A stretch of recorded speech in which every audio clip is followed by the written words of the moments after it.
आत्मविद्या जय जय हो ब्रह्म विद्या जय जय हो आत्मविद्या जय जय हो ब्रह्म विद्या जय जय हो आत्मविद्या जय जय हो ब्रह्म विद्या जय जय हो आत्मविद्या जय जय हो ब्रह्म विद्या जय जय हो आनंद विद्या जय जय हो आरोग्य विद्या जय जय हो आनंद विद्या जय जय हो आरोग्य विद्या जय जय हो निर्वाण विद्या जय जय हो भाग्य विद्या जय जय हो आनंद विद्या जय जय हो आरोग्य विद्या जय जय हो आनंद विद्या जय जय हो आरोग्य विद्या जय जय हो निर्वाण विद्या जय जय हो भाग्य विद्या जय जय हो श्वास विद्या जय जय हो दिव्य श्वास विद्या जय जय हो ध्यान विद्या जय जय हो दिव्य ध्यान विद्या जय जय हो जय हो जय हो जय हो जय हो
संकल्प शक्ति जय जय हो इच्छा शक्ति जय जय हो संकल्प शक्ति जय जय हो इच्छा शक्ति जय जय हो संकल्प शक्ति जय जय हो इच्छा शक्ति जय जय हो संकल्प शक्ति जय जय हो इच्छा शक्ति जय जय हो ज्ञान शक्ति जय जय हो कर्म शक्ति जय जय हो ज्ञान शक्ति जय जय हो कर्म शक्ति जय जय हो स्वाध्याय शक्ति जय जय हो ज्ञान शक्ति जय जय हो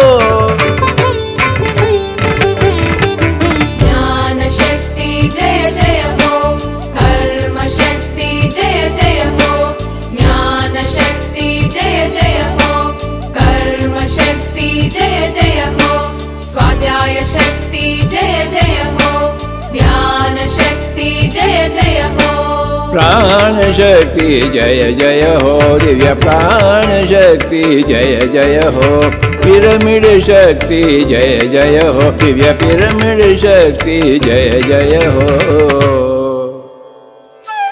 जय हो जय हो जय हो जय हो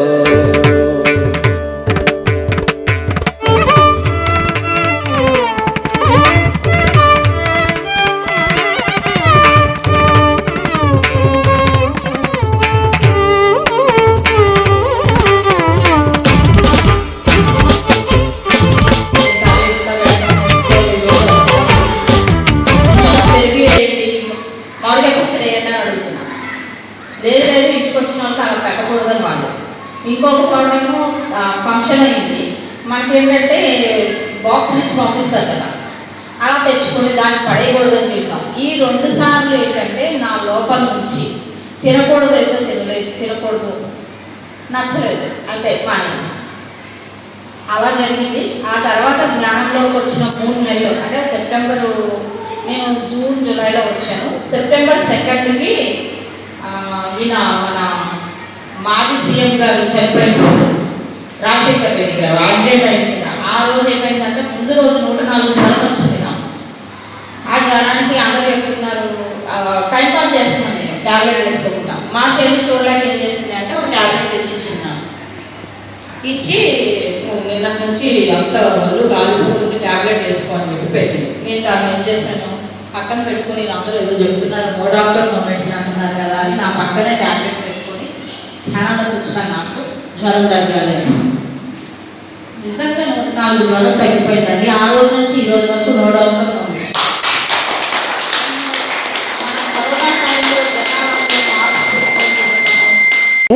అది అన్ని చక్రాలకి సహస్రం నుంచి వచ్చే శక్తి అంతా కూడా తల నుంచి వచ్చేది. నాడీ మండలం ద్వారా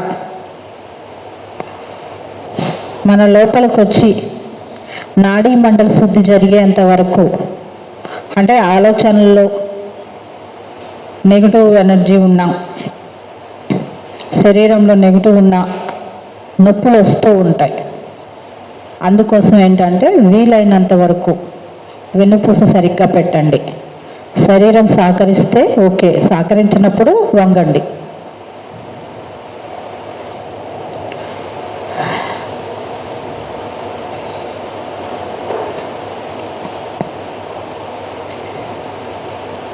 మధ్య మధ్యలో ఒకేసారి అని వదిలేస్తాం. అది ఎందుకు జరుగుతుంది అంటే మీ లోపల పట్టుకున్న ఏదన్నా వ్యాధి కానీ, నెగిటివ్ కానీ, భయం కానీ దాని రూపంలో వెళ్ళిపోతుంది. కానీ మన ఆలోచన ద్వారా నా లోపల జబ్బు ఉంది, వ్యాధి ఉంది, నాకు మంచిగా లేదు, ఇవన్నీ మళ్ళీ మన లోపల కూర్చోబెడుతుంటాం. అందుకోసం ఏదన్నా మీ లోపల నుంచి బయటకు ఏదైనా వెళ్ళిపోయింది అంటే దాన్ని నమ్మండి. 4-5 శ్వాసల తర్వాత ఒకేసారి గాలి బయటికి వదులుతూ ఉంటాం.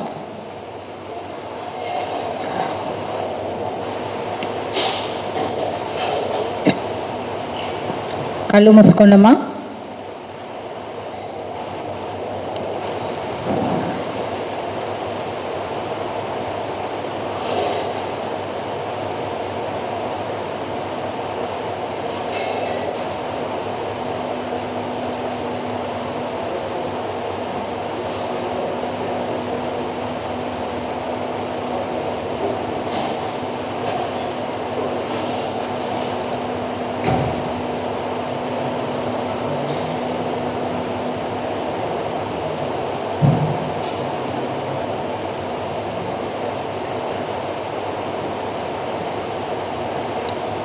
మనం తీసుకునే ప్రతి శ్వాసకి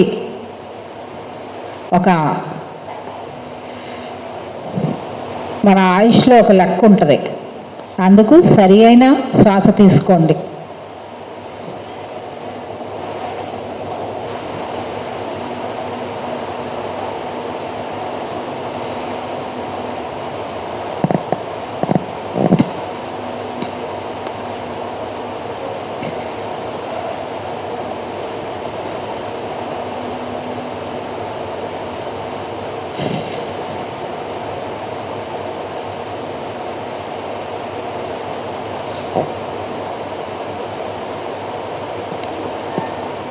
చక్కగా శ్వాస తీసుకుంటూ ఉంటే శరీరం అంతా శక్తిమయం అవుతుంది, కాంతిమయం అవుతుంది.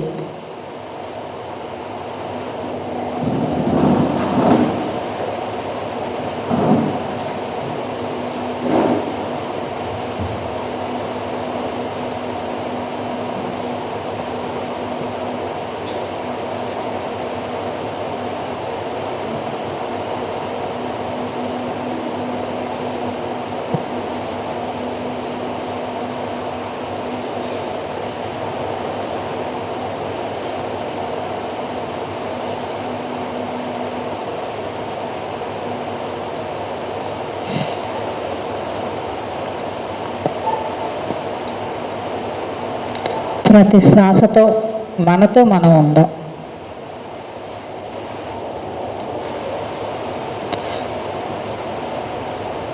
శ్వాస మీద ధ్యాస, మనపై మన ధ్యాస.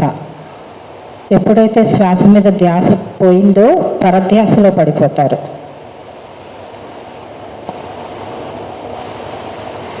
పనికిరాని ఆలోచనలు, పనికిరాని చేష్టలు,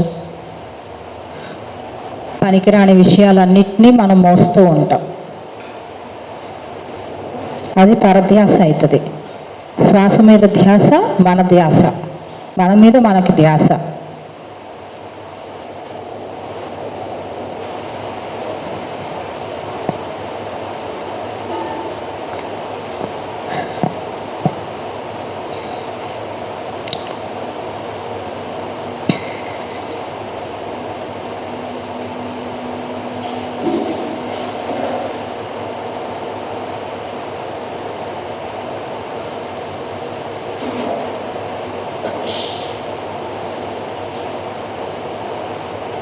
చివరి 10 నిమిషాలు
నన్ను నేను ప్రేమించుకుంటున్నాను.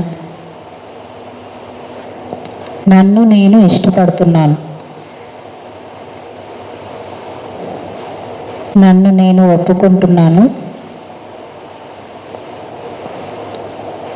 నన్ను నేను క్షమించుకుంటున్నాను.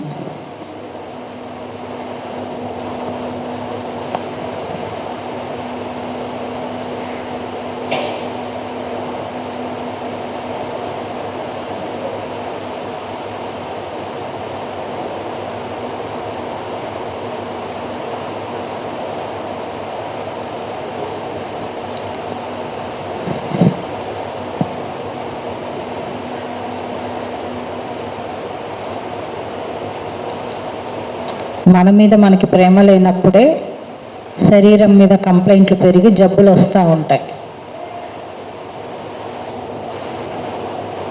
నన్ను నేను ప్రేమించుకుంటున్నాను. నన్ను నేను ఇష్టపడుతున్నాను.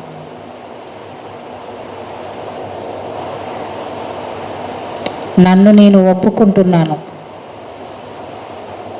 నన్ను నేను క్షమించుకుంటున్నాను.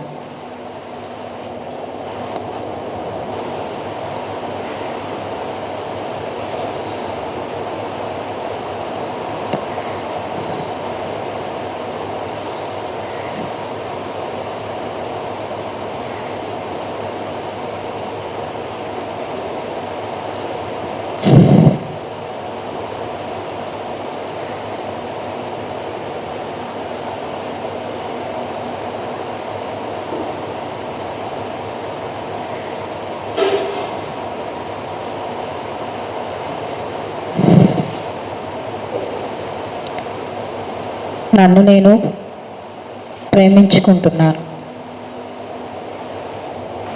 నన్ను నేను ఇష్టపడుతున్నాను.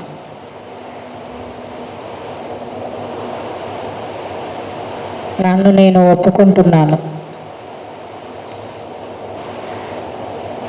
నన్ను నేను క్షమించుకుంటున్నాను. మనకి మనము ప్రేమ చికిత్స చేసుకుంటున్నాము. లవ్ హీలింగ్ ఇది. నేను నేనుగా ఉన్నాను. నేను ఎలా ఉన్నా సంపూర్ణంగా ఉన్నాను.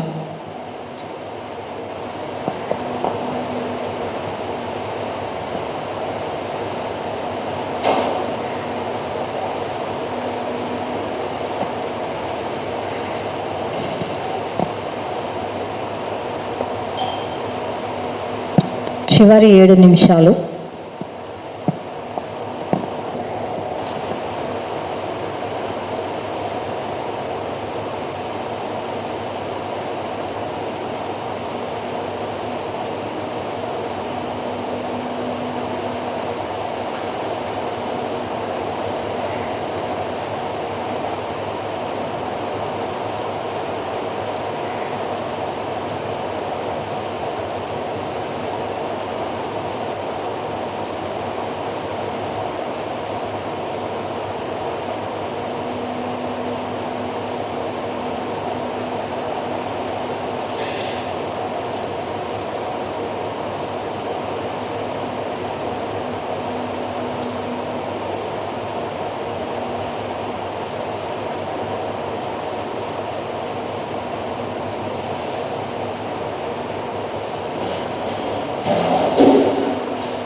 ఆఖరి 5 నిమిషాలు.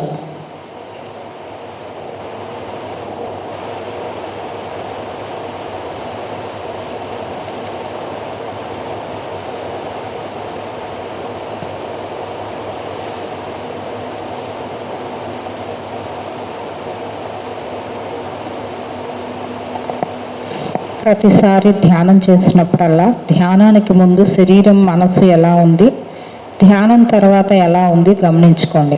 తేలిగ్గా ప్రశాంతంగా మనసు ఉండాలి. శరీరం తేలిగ్గా, ఏ బరువు లేనట్టుగా ఆ గమనిక రావాలి. దాన్ని ఎరుక అంటారు.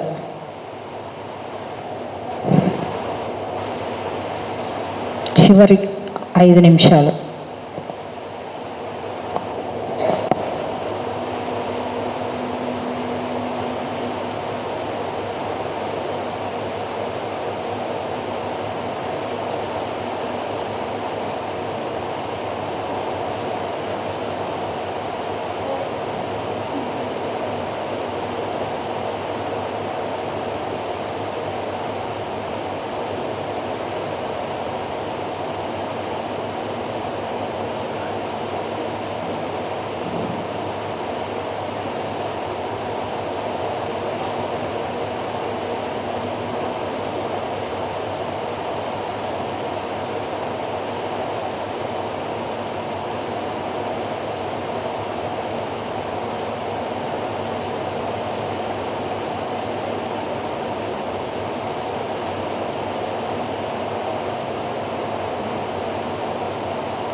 ఆఖరి 3 నిమిషాలు.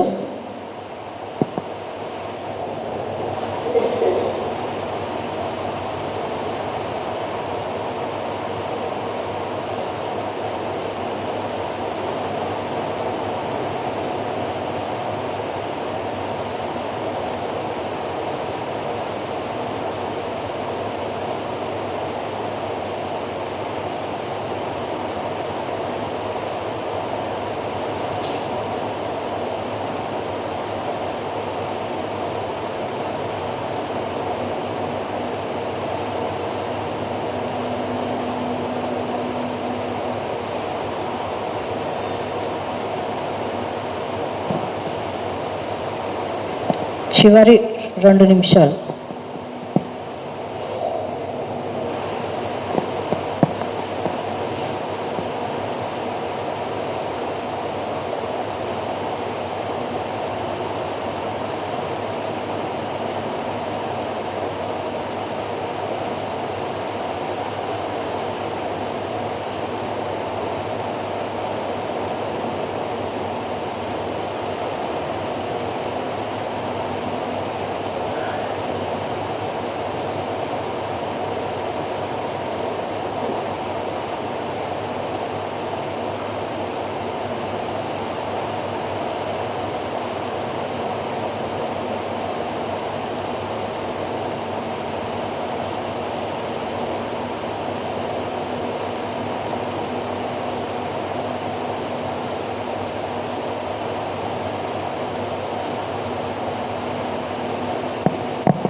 Last 1 minute,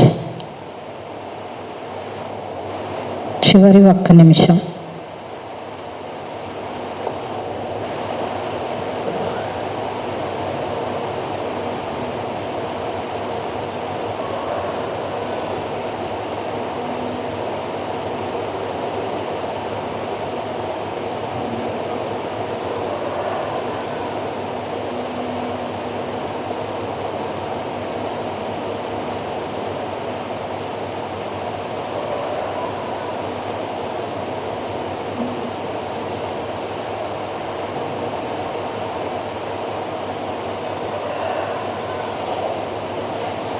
Thirty seconds.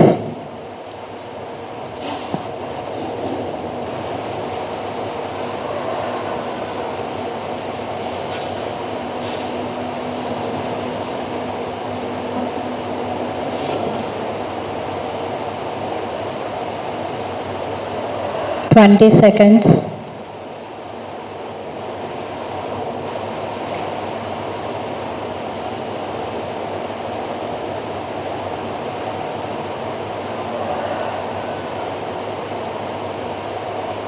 పది సెకండ్లు.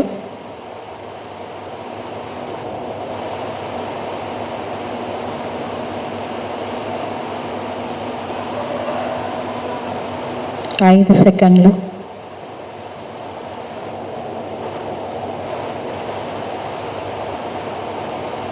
మెల్లగా రెండు అరచేతుల్ని కళ్ళ మీద పెట్టుకొని 5 seconds అలానే కళ్ళతో చేతుల ద్వారా తీసుకునే ఎనర్జీ వేళ్ళ ద్వారా కళ్ళల్లోకి పంపిస్తున్నాం. 5 seconds.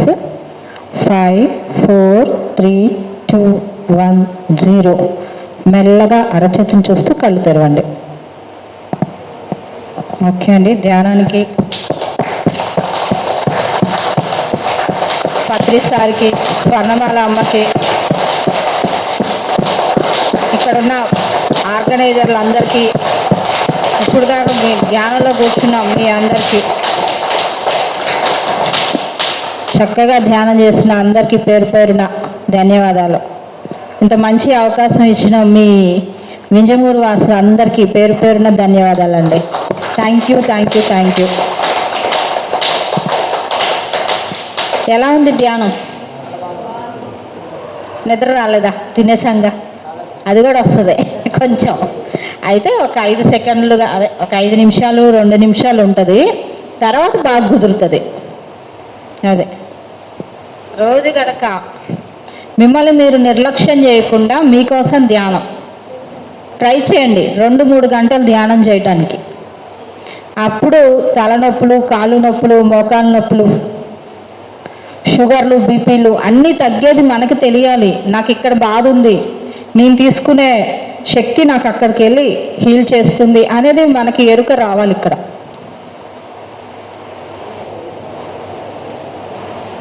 అలా చేయాలి ధ్యానం. ఏ అనుభవం జరుగుతున్నా భయపడకుండా, కంగారు పడకుండా ధ్యానం చేయండి. అది ఇంకా ఎవరికైనా డౌట్లు ఉంటే అడగండి. ఆరోగ్యం గురించి ఎవరికి లేవా? చెప్పండి అమ్మా.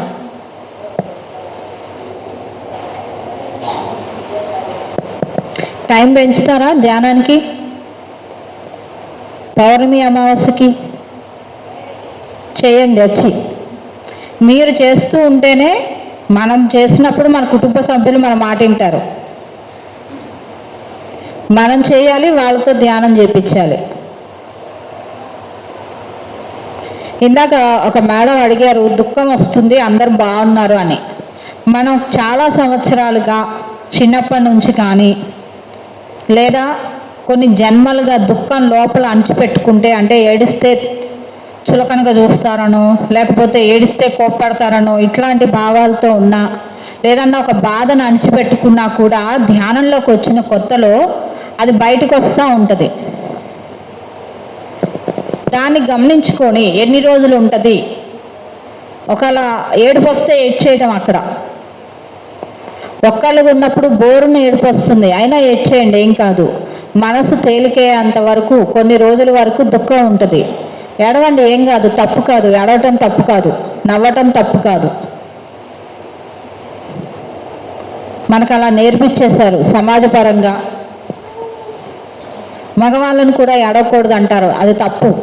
హృదయం స్పందించినప్పుడు ఆనంద బాష్పాలు వస్తాయి, కన్నీళ్ళు వస్తాయి, రెండూ వస్తాయి. ఆనంద బాష్పాలు ఎందుకు వస్తాయి? ఆనందంలో వస్తాయి. సంతోషంగా ఒక పని చేసినప్పుడు, ఒక పని సేవ చేసినప్పుడు, ఏదన్నా పొందినప్పుడు, లేదంటే ఎవరన్నా కలిసినప్పుడు, ఏదైనా విన్నప్పుడు, చదివినప్పుడు ఆనందం వస్తుంది. కన్నీళ్ళు ఎందుకు వస్తాయి? అది కూడా హృదయ స్పందనే కదా. బాధ కలిగినప్పుడు, ఎవరైనా పోయారని విన్నప్పుడు, ఏదో ఒక విషయానికి దేన్ని ఆపుకోకూడదు. కన్నీళ్ళు వస్తే రానియండి, ఎన్ని రోజులు ఉంటుందో చూద్దాం, అలా ఉండాలి. అంతేగాని అందరూ బాగున్నారు అంటే ఎవరి అనుభవం వాళ్ళది, ఎవరి జీవితానికి తెచ్చుకున్న పాఠాలు వాళ్ళకు ఉంటాయి. నా పాఠాలు నాకు ఉంటాయి. నా పాఠంలో నేను అక్కడ మారినప్పుడు నాకు దుఃఖం పోతుంది. నేను మారకపోతానో, లేకపోతే నాకు దాని గురించి జ్ఞానం అందకపోతే నా లోపల దుఃఖం ఉంటుంది. దాన్ని సెల్ఫ్ రియలైజేషన్ అంటారు. కొన్ని రోజులకు పోతుంది. అది ఎన్ని రోజులు ఉంటుంది, దానికోసం కంగారు పడకూడదు. అయ్యో నిన్న ఏడ్చాను, ఈరోజు ఏడ్చాను, రేపు ఏడ్చాను అని కాదు. కొంతమందికి నెలల తరబడి ఉంటుంది, కొంతమందికి సంవత్సరాలు ఉంటుంది. ఎన్ని సంవత్సరాలుగా అంచిపెట్టుకున్నారో తెలియదు కదా అది. అందుకోసం భయపడి కూడా ఏడవటం మానేసే వాళ్ళు ఉంటారు. చిన్నప్పుడు ఏడిస్తే నీ పని చెప్తాను, తల్లిదండ్రులు బెదిరించినా, ఇలాంటివన్నీ కూడా మన లోపల బ్లాక్స్ అయి ఉంటాయి. అవన్నీ అవి ఆ బ్లాక్స్ కొంతకాలానికి శరీరంలో ఎక్కడో ఒక చోట ఒక కర్మగా కానీ, ఒక వ్యాధిగా కానీ మారుంటుంది. అది అక్కడి నుంచే మనకి ఇవన్నీ వ్యాధులు వచ్చేది, జబ్బులు అలాంటివన్నీ వస్తాయి. ఇంకా ఎవరికైనా డౌట్స్ అండి? సాధన మీద చెప్పండి.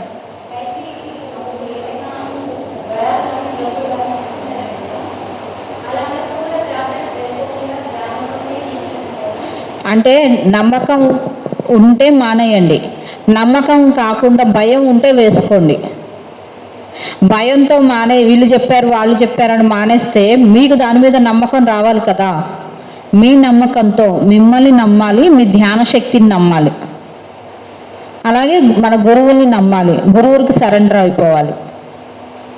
భయంగా వాళ్ళు చెప్పారు, ఏమన్నా అనుకుంటారేమో ట్యాబ్లెట్ వేసుకుంటే, కానీ నాకు లోపల తగ్గదే అని భయం ఉందనుకోండి, అది తగ్గదు. అందుకోసం మన శక్తి మనకు ఉపయోగపడాలి, ధ్యానం చేసిన శక్తి. అది మీరు గమనించుకోండి. ఒకేసారి మానేయమని కాదు, నమ్మకం కలిగాక ఇంకొక ధైర్యం వస్తుంది. కొంతకాలానికి నేను మందులు వేసుకోవద్దు అనిపించాక మానేయండి. ఇంకా అండి?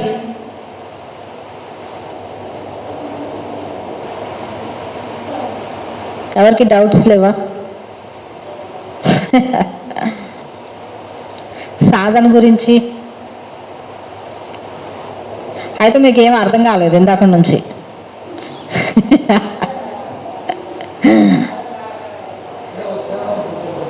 లేదండి, సేవ కూడా అండి. సేవ కూడా మనకి తెలిసినంతలో మనం ఏమనుకుంటామంటే, నా పిల్లలకి చేస్తున్నాను, మా ఆయనకి చేస్తున్నాను, నా భార్యకి చేస్తున్నాను, ఇది సేవ కాదు, బాధ్యత.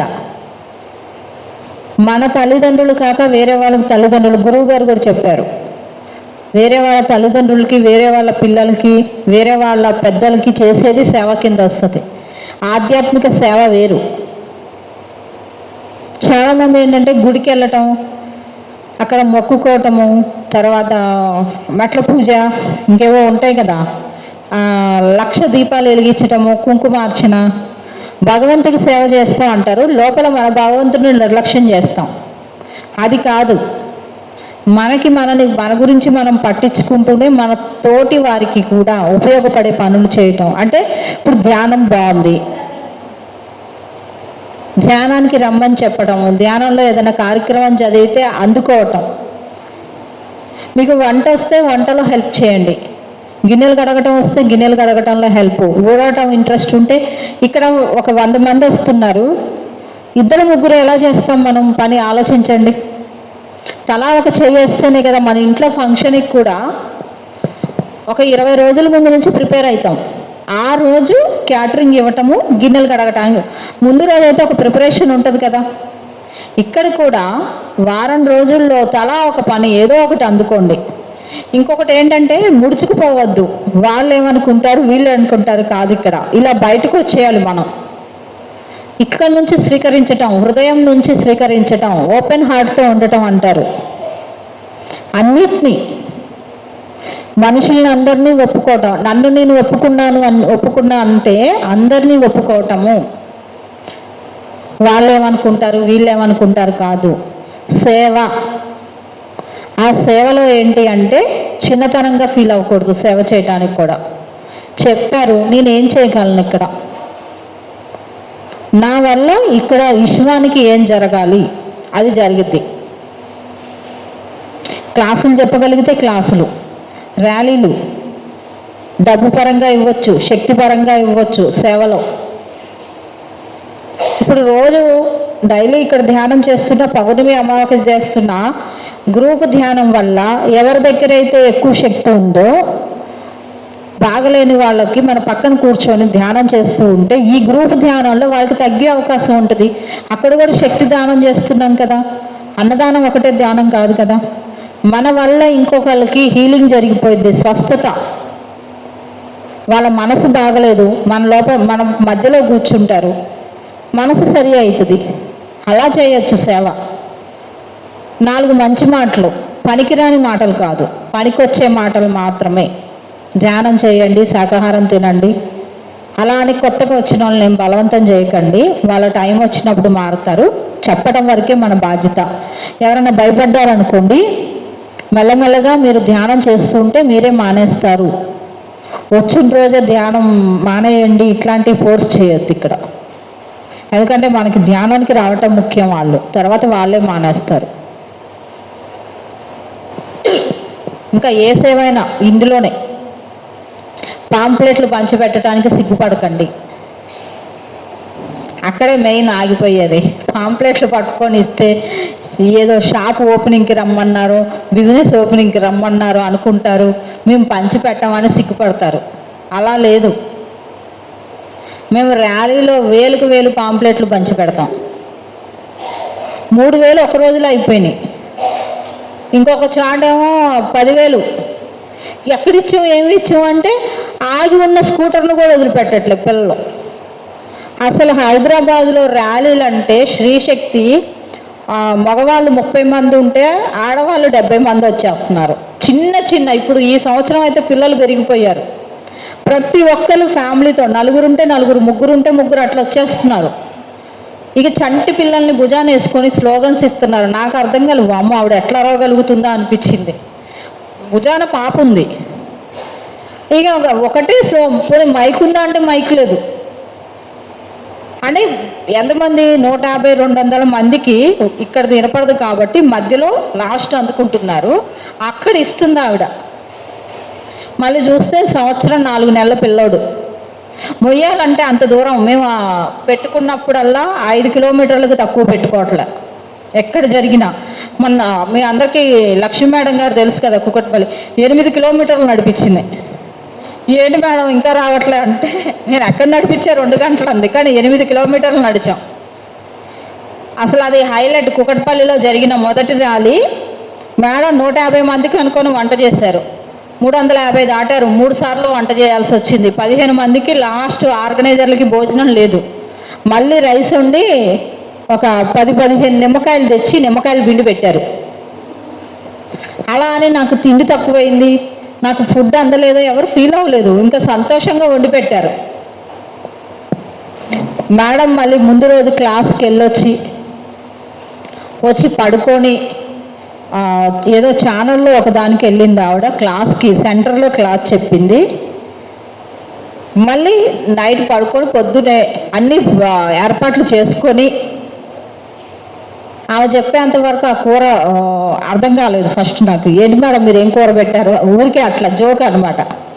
లేదురా ఇది దొండకాయ తురుము పెట్టాను అని చెప్పి. అసలు ఊహించలేదు అనమాట. 150 ఎక్కడ 350 ఎక్కడ చెప్పండి. జనాలు అలా వచ్చేసారు. ఆ దెబ్బతో మాకు కూడా ప్రతి ఆదివారం ఇప్పుడు ర్యాలీ జరుగుతుంది. ఒక్కొక్క సెంటర్కి 11 రోజులు ధ్యాన ప్రచారం. ఈ రోజు నుంచి వచ్చే 11 రోజులు ధ్యాన ప్రచారం. అందులో మొదటి ఆదివారం కానీ, మధ్యలో కానీ, చివరి కానీ వస్తే ఒక ర్యాలీ చేస్తున్నాం. ఎక్కడా కూడా 150-200 మందికి తక్కువ రావట్లే. ఇక అందరూ ఏంటంటే ఏ సెంటర్ 150 మందికి తక్కువ భోజనం పెట్టకూడదు. 150 మందికి అంటే 60-70 మందికి వండేది వేరు ఉంటుంది, 150 మందికి వేరే ఉంటుంది. మినిమం 20 కిలోల గిన్నె వండాలి. అలా అయితేనే మనం పెట్టగలుగుతాం. మనం మేము 20 కిలోలు వండాం బియ్యం. మా సెంటర్లో జరిగినప్పుడు 180 మంది వచ్చారు. ఇటు చూసినా అటు చూసినా మొత్తం మనోళ్ళే. ఇప్పుడు ఏమవుతుందంటే ర్యాలీలకి వాళ్ళకి అర్థం అవ్వని అర్థం కాకపోని ఇంతమంది పని పాట లేకుండా 2 గంటలు గంట ఎందుకు తిరుగుతారనే ఆలోచన పడిద్దా లేదా? స్లోగన్స్ ఇచ్చుకుంటూ ప్లక్కార్డ్ పట్టుకొని పిరమిడ్ క్యాప్ పెట్టుకొని ఏదో ఒక రోజు వాళ్ళలో ఆలోచన పెరుగుతుంది. ఇంకొకటి ర్యాలీస్ ద్వారా మన విశుద్ధాన్ని వాడుతున్నాం.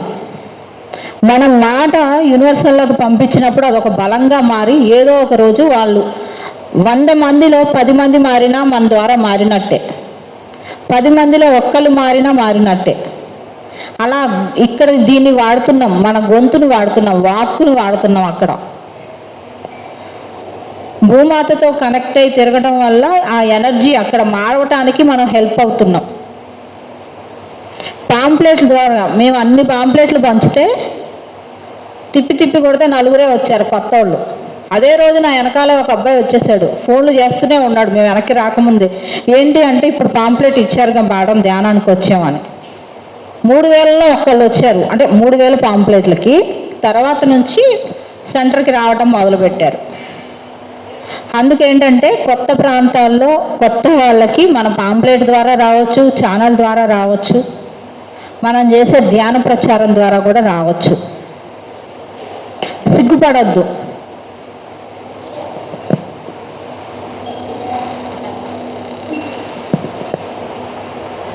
పాంప్లెట్ విషయంలో అస్సలు సిగ్గుపడకండి, ఇవ్వండి. కొంతమంది ఏమనుకుంటారంటే చీరలు అమ్మే షాప్ వాళ్ళు ఇచ్చారా? అలా కాదమ్మా, చదవండి. వీలైతే అంటే ఇక్కడ ఇంగ్లీష్ మీడియం ఉంది అంటే ఇంగ్లీషు తెలుగు కొట్టించుకోండి. లేదు అంత తెలుగు చదువుతారంటే తెలుగు గురించి శాకాహారం గురించి ఇవ్వండి. ధ్యానం ఎలా చేయాలి, ధ్యానం లాభాలేంటి, శాకాహారం గురించి సరిపోద్ది. మేమేంటంటే అక్కడ ఎక్కువ ఇంగ్లీష్ చదువుకునే వాళ్ళు ఉంటారు కాబట్టి ఒకవైపు ఇంగ్లీషు ఒకవైపు తెలుగు, అందులో కూడా 2 వైపులు ధ్యానం చేసే విధానం, ధ్యానం లాభాలు, ధ్యానం వల్ల ఏ వ్యాధులు తగ్గుతాయి, తలనొప్పి నుంచి ఇవన్నీ.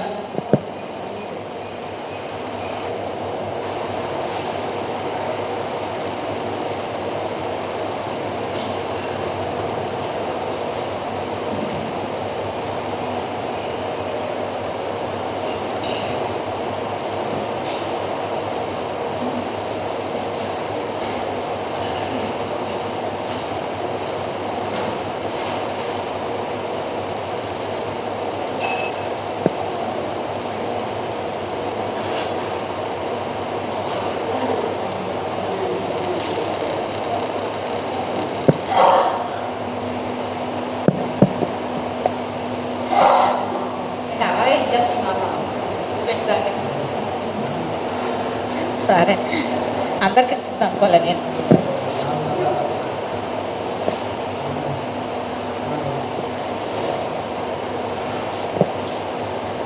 సెంటర్లో ఎప్పుడు పాంప్లెట్లు ఉండేలా చూసుకోండి. ఎక్కడన్నా దూరం వెళ్తున్నా, బస్సుల్లో ప్రయాణము, ట్రైన్లో ప్రయాణం చేస్తున్నా కూడా మన బ్యాగ్లో ఒక 50-25 పాంప్లెట్లు పెట్టుకొని వెళ్ళండి. ఎందుకంటే వెంటనే బస్సు రాదు, ట్రైన్ రాదు కదా. ఎవరైనా లేదా ట్రైన్లో కూడా ఎప్పుడన్నా బెంగళూరు అట్లా క్లాసు ఎక్కడికైనా వెళ్తూ ఉంటే ఒక్కొక్కసారి అలా ఇచ్చేసేవాళ్ళం. అడిగితే ధ్యానం గురించి చెప్పచ్చు. బస్ స్టాండ్లో నుంచి ఉంటాము, టైం వేస్ట్. ఒక 4 పాంప్లెట్లు ఇస్తే అందులో ఒక్కళ్ళనే రారా ధ్యానానికి? ఇప్పుడు రెడీగా ఉన్నారు, మనం అందించడం మన బాధ్యత. ఎక్కడికి వెళ్ళినా పాంప్లెట్లు పెట్టుకొని వెళ్ళొచ్చు. సెంటర్ పేరు, డేట్ వద్దు, కార్యక్రమాలు ఏమొద్దు, కానీ ధ్యానం లాభాలు, ధ్యానం అదే వాటి వల్ల ఏమేం జరుగుతాయి అలా పెట్టుకుంటే ఇస్తారనమాట. అప్పుడు మన సెంటర్ పేరు, దానిలో ఫోన్ నెంబర్లు వీలైతే. అలాగా కంపల్సరీ హ్యాండ్ బ్యాగ్ మోసేవాళ్ళు హ్యాండ్ బ్యాగు, లేదంటే ఆఫీస్కి వెళ్ళే వాళ్ళు క్యారేజ్ బ్యాగులో అట్లా కొన్ని పాంప్లెట్లతో మనం బయటకు వెళ్ళవచ్చు.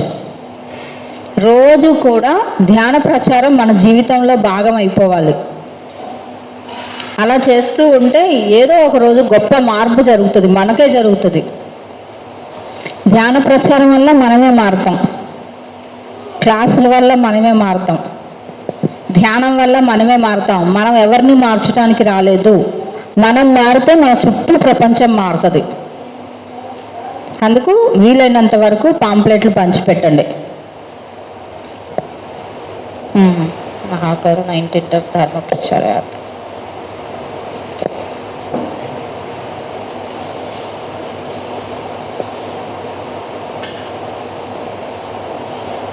వీటిని పంచిపెట్టడానికైతే సిగ్గుపడకండి అమ్మా, ఎవరు కూడా. ఏమనుకుంటారు, ఏముండదు. కొంతమంది ఏం చేస్తారంటే మనం ఫీల్ అయ్యేలాగా తక్కువ మంది తీసుకొని ఇలా నలిపేస్తారు. మీకు వద్దకపోతే ఇచ్చేయండి, లేదా ఎవరికన్నా ఇవ్వండి అని మెల్లగా చెప్పండి. ఎందుకంటే ఒక్కొక్కసారి కలుక్కుమంటది, వాళ్ళు మన కళ్ళ ముందే ఇలా అనగానే. అప్పుడు ఒక 2 సార్లు నేను అప్పుడు గుర్తు తెచ్చుకున్నా, ఇంతకుముందు నాకు ఎవరైనా పాంప్లెట్లు అన్నప్పుడు చదవకుండా వదిలేస్తానేమో, నాకు ఆ అనుభవం వచ్చింది. ఇక అందుకనే ఎవరైనా ఇస్తుంటే తీసుకొని కాముగా వెళ్ళిపోవటం నేర్చుకున్నా. ఎందుకంటే నేను అక్కడ పాంప్లెట్ ఇచ్చేటప్పుడు నాకు కూడా అనుభవం అవుతుంది కదా. ఇక అప్పటి నుంచి ఏమో అనిపించదు. ప్రతి గడపకి పాంప్లెట్ వెళ్ళాలని ఈ సంవత్సరం పెట్టుకున్నాం మేము. వాళ్ళు ఉండని లేకపోని వాళ్ళ గేటుకో వాళ్ళ డోర్కో పాంప్లెట్ పెడుతున్నాం. ప్రతి గడపకి, ఇంటి ముందు బండి ఉంటే బండికి, కారు ఉంటే కారుకి, అలాగా డోర్ టు ప్రతి కాలనీలో. అంటే ఇప్పుడు నా ఏరియా సనత్ నగర్లో మేము ఇల్లు, ఎస్ఆర్ నగర్లో ఇల్లు, అట్లా. అంటే ఇప్పుడు హైదరాబాద్లో ఒక 100 సెంటర్లు ఉన్నాయి అనుకోండి. ఆ 100 సెంటర్ వాళ్ళు 352 రోజులు ధ్యాన ప్రచారం. ఇది 352 అనే డౌట్ అడిగితే ఏంటంటే 11 రోజులు కర్తాల్లో ఉంటాం కదా అక్కడ. అందుకోసం 352 రోజులు ధ్యాన శాకాహార ప్రచారం జరుగుతుంది మాకు. అలా ప్రతిరోజు పాంప్లెట్ వెళ్తూనే ఉంది. ప్రతి ఆదివారం ఈ సంవత్సరం ర్యాలీస్ అలా పెట్టుకున్నాం. అందుకు ఏంటంటే బయటికి ఎక్కడికి వెళ్తున్నా మన బ్యాగ్లో ఇలా పెట్టుకొని వెళ్ళండి. కొత్త వాళ్ళు ఉన్నారనుకో, మనం ఆ మాట ఈ మాట మాట్లాడే బదులు వినేటట్టుంటే ధ్యానం గురించి చెప్పండి, లేదా పాంప్లెట్ తీసుకోండి అమ్మా అని చెప్పండి, సరిపోతుంది. అప్పుడు వెంటనే అడుగుతారు, ధ్యానం చేయాలంటే నాన్ వెజ్ మానేయాలి కదా అని వెంటనే అడుగుతారు. ఇప్పుడు చాలామంది అదే ప్రశ్న అడుగుతున్నారు. మనం చేసే ర్యాలీల వల్ల అందరికీ తెలిసిపోయింది. అయితే ఒకటి, మీరు చేయంగా మీరే మానేస్తారు. మీకు తినాలనిపించినన్ని రోజులు తినండి, కోరిక సహజంగా పోవాలి అలా చెప్పండి. ఇంకా కొన్ని పాయింట్లు తెలుసా మీకు? శాకాహారం ఎందుకు మానేయాలి అంటే మనం భయంతో బలవంతంగా మానేయమని ఎవరికి చెప్పండి, దాని గురించి వివరించండి. మనకి కోస్తే నొప్పి ఎలా ఉంటుందో దానికి కూడా అలాగే నొప్పి ఉంటుంది. అంటే మళ్ళీ ఏమంటారు, చెట్లు విరవట్లేదా అంటారు. కొన్ని చెట్లు కలిస్తే ఒక గ్రూప్ సోల్ అవుతుంది. కొన్ని చెట్లు అన్నీ కలిపి ఒక 10 చెట్లు అయితే ఒక సోల్ అవుతుంది. జంతువు దగ్గరకు వచ్చేటప్పటికి ఒకటే సోల్ అవుతుంది అని ఒకటి చెప్పచ్చు. ఇంకొకటి ఏంటంటే శాకాహారం 4 గంటల్లో అరుగుతుంది, మాంసాహారం 72 గంటలు. 72 గంటలు అంటే అది బాగుంటుందా? కుళ్ళిపోయింది కదా, అదొకటి చెప్పచ్చు. ఇంకా ఏంటి అంటే 4 గంటల ముందు ఒక మేకని కానీ ఏదైనా వేసేస్తున్నారంటే దానికి తెలిసిపోయిద్దంట. అప్పుడు అది హ్యాపీగా చనిపోయిద్దా, బాధతో చనిపోయిద్దా? వాళ్ళనే అడగాలి. ఏమంటారు? బాధతో భయంతో చనిపోయిద్ది అంటారు కదా. అప్పుడు అది బాడీ అంతా విషంగా మారుతుంది. దాన్ని మనం లోపలేసుకుంటున్నాం. మనం తెచ్చుకున్న కర్మలే సరిపోక దాని కర్మలు కూడా మనం తీసుకుంటున్నాం. ఇలా మెల్లగా చెప్పడం. కంపల్సరీ అడుగుతారు. వచ్చిన 10 మందిలో 2 అడుగుతారు, శాకాహారం మానేయాలంటే కదా, శాకాహారం తినాలంటే కదా. మాకు బాగా ప్రచారం అవటం వల్ల వచ్చిన ప్రతి ఒక్కళ్ళు ఈ క్వశ్చన్ అడుగుతారు.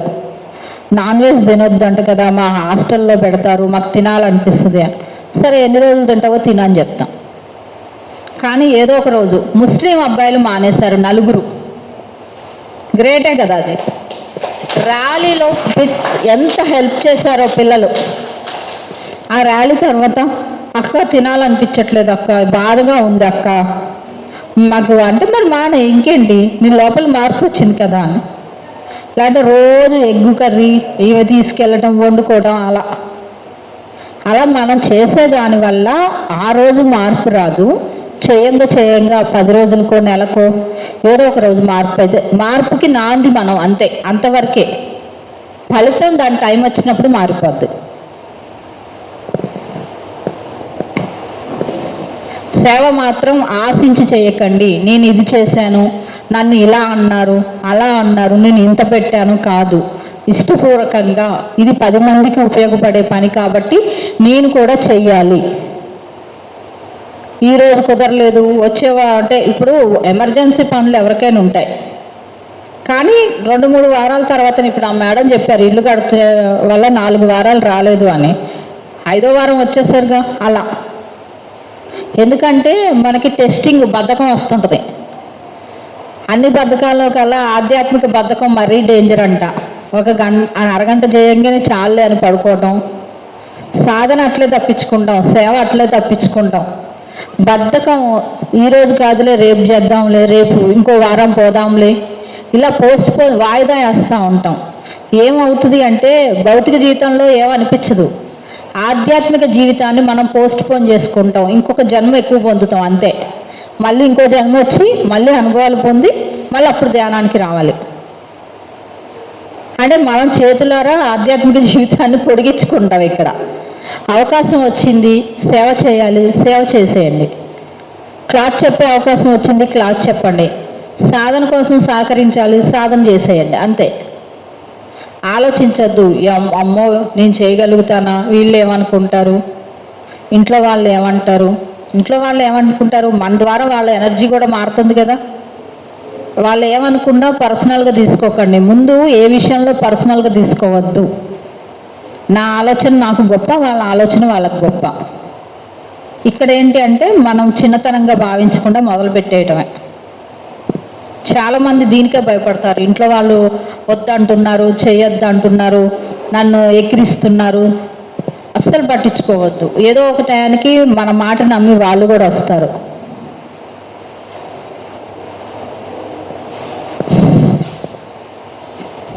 ఇంకా ఏం డౌట్స్? రెగ్యులర్గా వస్తారా? మళ్ళీ వచ్చే వారం కనిపించరా? రావాలి, రెగ్యులర్గా రావాలి. ఎందుకంటే 3 రోజులు చేసి 4వ రోజు మానేసి మళ్ళీ 6వ రోజు 7వ రోజు చేసి 10వ రోజు మానేస్తే ఏమీ తగ్గవు. ఇక్కడ మనకి మన బుద్ధులు మారవు, గుణాలు మారవు. మళ్ళీ ఎక్కడ వేసిన గొంగల అట్లాగే ఉంటుంది. మళ్ళీ అవే సమస్యలు, అవే అనారోగ్యం, అన్నీ అలాగే ఉంటాయి. రోజు తింటున్నాం కదా, రోజు నిద్రపోతున్నాం కదా, ధ్యానం కూడా మన జీవితంలో ఒక భాగం అయిపోవాలి. అలా చేస్తేనే ఫలితం ఉంటుంది. ఇక్కడ చాలామంది ఏంటంటే ఊరెళ్ళొచ్చాము, అటెళ్ళొచ్చాము, ఇటెళ్ళొచ్చాము, ఒక 10 రోజులు ధ్యానం చేయరు. తర్వాత అర్థమవుతుంది ధ్యానం చేసినాం ఇప్పుడు ఎలా ఉంది, ధ్యానం మానేశాక ఎలా ఉంది అని. అలా ఎప్పుడు ధ్యానం మానేయద్దండి. ఒకరోజు నిద్రపోకుండా ఉంటున్నావా, తిండి తినకుండా ఉంటున్నావా, 3 సార్లు 2 సార్లు అయితే తింటున్నాం కదా, ఇది కూడా అలాగే ఉండాలి. అదే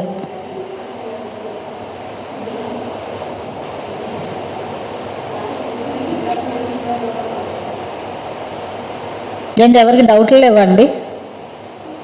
నిద్ర వస్తుందేమో, తిన్నాం కదా చక్కగా. అది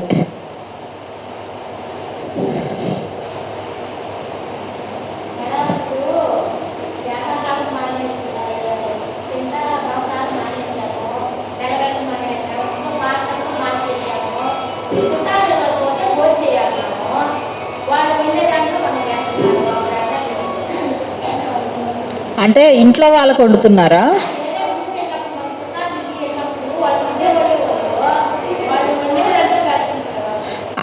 భయాలు తీసేయండి. గిన్నెల గురించి పట్టించుకోవద్దు. మనం మారామని ప్రపంచం మారిందా? చెప్పండి, ఏం కాదు. కానీ ఇక్కడ ఏమవుతుంది అంటే ఇప్పుడు హాస్టల్లో చాలామంది పిల్లలు ఉంటున్నారు, గిన్నెలు మారుస్తున్నారా, అయ్యే గంటలు వాడుతున్నారు. మన ఇంట్లో మన ఇష్టం, బయట మాత్రం యాక్సెప్ట్ చేయాలి. మన పళ్ళెంలోకి రానియద్దు, మనల్ని తినమనొద్దు, మనల్ని వండమనొద్దు. ఇప్పుడు గిన్నెలు ఎట్లా మారుస్తారు? ఇప్పుడు కొంతమంది అర్థమైపోయి ఇస్తరాకేస్తారు, అరిటాకేస్తారు.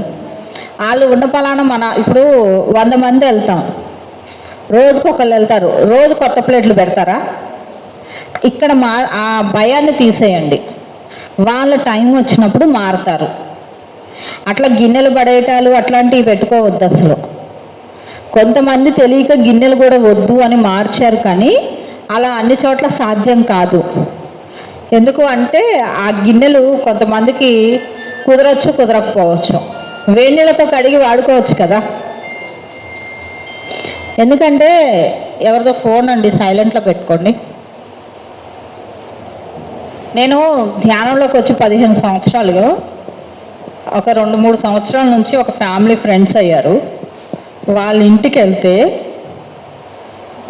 ఎక్కడన్నా బయట తినాలన్నా కూడా ఎల్లిపాయ ఉందని, తర్వాత వాళ్ళ ఇంట్లో ఎవరన్నా ఇప్పుడు స్వీట్స్ కారా తీసుకొస్తారు కదా, అందులో ఎల్లిపాయ ఉందని మాకు ఇచ్చేసి పంపించేసేవాళ్ళు.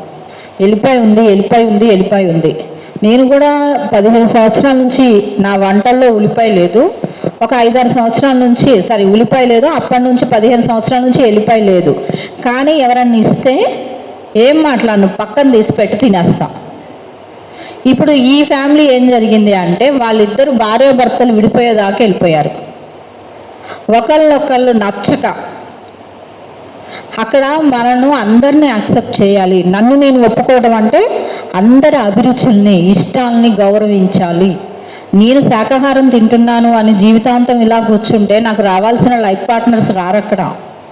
నా వల్ల ఒక మనిషి మారాలన్నా, ఒక కుటుంబం మారాలన్నా నేను నాన్ వెజ్ తినేవాడినే చేసుకోవాల్సి ఉంటుంది. ఆ టైం వచ్చినప్పుడు మారుతారు. బలవంతంగా మార్పియద్దు, భయంతో మార్చద్దు. మనకి భక్తి మార్గం అలాగే ఉంటుంది. నువ్వు అది చేస్తే పుణ్యం వస్తుంది, ఇది చేస్తే అది వస్తుంది. భయంతో లేదా బలవంతంగా ఏది చేపియద్దు. ఇష్టపూర్వకంగా మారాలి అక్కడ. అందుకు వాళ్ళు వండుకుంటున్నారంటే అది వాళ్ళ ఇష్టం, వాళ్ళ టైం వస్తుంది. ఈరోజు కాకపోతే 5 ఏళ్ళకి మారుతారు, 10 ఏళ్ళకి మారుతారు, అయితే వచ్చే జన్మలో మారుతారు. కానీ మనం ఏమనొద్దు. 2000 సార్ ఎప్పుడు ఏదో సంవత్సరం 2022లో అనుకుంటా, బెంగళూరు, అదే లాస్ట్ బుద్ధ పౌర్ణమి వెళ్ళింది. అయితే ఒక ఆయన పేరేంటో మర్చిపోయాను, ఏది కొడతారనమాట. అంటే పైన మ్యూజిక్ మెడిటేషన్ జరుగుతుంది కదా స్టేజ్ మీద. ఆ స్టేజ్ మీద ఏం చెప్పాడంటే దాదాపు 10 సంవత్సరాల నుంచి సార్తో ప్రయాణం చేస్తున్నాడు. అయితే 4 రోజులు సిక్ అయ్యి హాస్పిటల్లో అడ్మిట్ అయ్యాడంట. స్టేజ్ మీద సార్కి ప్రామిస్ చేశాడు, నేను ఇక నుంచి నాన్ వెజ్ తినను సార్, ఇన్ని రోజులు తిన్నాను, హాస్పిటల్ పాలయ్యాను, ఇప్పటి నుంచి మానేస్తున్నాను. అందరితో సార్ క్లాప్స్ కొట్టించారు. అలా అని నువ్వు ఇక్కడ నా పక్కన కూర్చోవద్దు, అది వాయించొద్దు అని చెప్పారా సారు? అంత గురువే ఒప్పుకుంటున్నప్పుడు మనం ఎందుకు వదులుకోవాలి? మనుషులను వదులుకోవద్దు. చెప్పండి, అంతవరకే. వింటే సంతోషం, వినకపోయినా సంతోషం. వాళ్ళ టైం వచ్చినప్పుడు మారుతారు. ఇప్పుడు మనం ఏంటంటే ఆ గిన్నెల్లో తినొద్దు, ఆ గంట వాడొద్దు అంటే మన లోపల భయంతో కూడా ఒక కర్మ క్రియేట్ అవుతుంది. గిల్ట్ అంటారు చూడు, నేను తప్పు చేసా, అది ఒక కర్మ. భయము కర్మే. గుర్తుపెట్టుకోండి, చీకటి శక్తులకి మన అజ్ఞానము, భయము, దుఃఖము, మన ఎనర్జీని మనం సంపాదించుకుంటాం కదా గంటలు కూర్చునే ధ్యానం. అజ్ఞానం అంటే తెలియనితనం. అంటే ఇప్పుడు మనం తెలియకుండా ఇది చేయకూడదు, అది చేయకూడదు అనుకుంటాం కదా, అలా. భయం అంటే నువ్వు అమ్మో ఇదేదో అవుతుంది అట్లా ఉంటుంది. దుఃఖం అంటేనేమో ఆ కారణం తెలియకపోయినా దుఃఖపడతాడు. వీటి వల్ల ఏంటంటే 3 గంటలు చేయండి, 30 గంటలు చేయండి, మన ధ్యానం చేస్తున్నప్పుడు మన చుట్టూ చీకటి శక్తులు ఉంటాయి. అది ఏదో ఒక రకంగా వీటి ద్వారా అవి శక్తిని తీసేసుకుంటూ ఉంటాయి. అందుకోసం ఎప్పుడు కూడా అలాంటి అపోహలు పెట్టుకోవద్దు. మనుషులు ఏంటంటే ఏదో అంతకుముందు సంవత్సరాల్లో కూడా మనం కూడా తిన్నాం కదా, అలా మనుషుల్ని అవాయిడ్ చేయకండి. ఇంకా అండి, ఏది కూడా బలవంతం చేయొద్దండి. ఇంకొకటి ఏంటంటే చాలా వరకు మనకి అప్పుడప్పుడు వైరస్లు వస్తాయి అని చెప్తారు కదా. మీరు ఒక్కటే గుర్తుపెట్టుకోండి, వైరస్లు అనేవి మనం పిలిస్తే వస్తాయి, పిలవకపోతే రావు. నా ఇంటికి రా, నా ఒంట్లోకి రా అంటేనే వస్తాయి. ఎందుకంటే మనం అరగంట నుంచి 3 గంటలు ధ్యానం చేస్తే రోజు మన శక్తి క్షేత్రం అంటే అందరికీ ఉంది కదా, ఆరా అనేది తెలుసు కదా. మనం ధ్యానం చేస్తూ ఉంటే మన చుట్టూ ఒకటి ఇట్లా కోడిగుడ్డు షేపులో ఆరా అంటారు ఇంగ్లీష్లో, దాన్ని శక్తి క్షేత్రం అంటారు. అంటే ఇప్పుడు కాళ్ళు క్రాస్ చేసి వేళ్ళలో వేలు పెట్టుకోమన్నారు అంటే మన శక్తి క్షేత్రంలోకి మనం వెళ్తాం. ఇప్పుడు గురువుల వెనకాల దేవుడు పాఠాలు లేవా, బుద్ధుడు వెనకాల ఒక కాంతి వలయం ఉంది కదా, దాన్ని ప్రతి ఒక్కరికి ఆరా ఉంటుంది.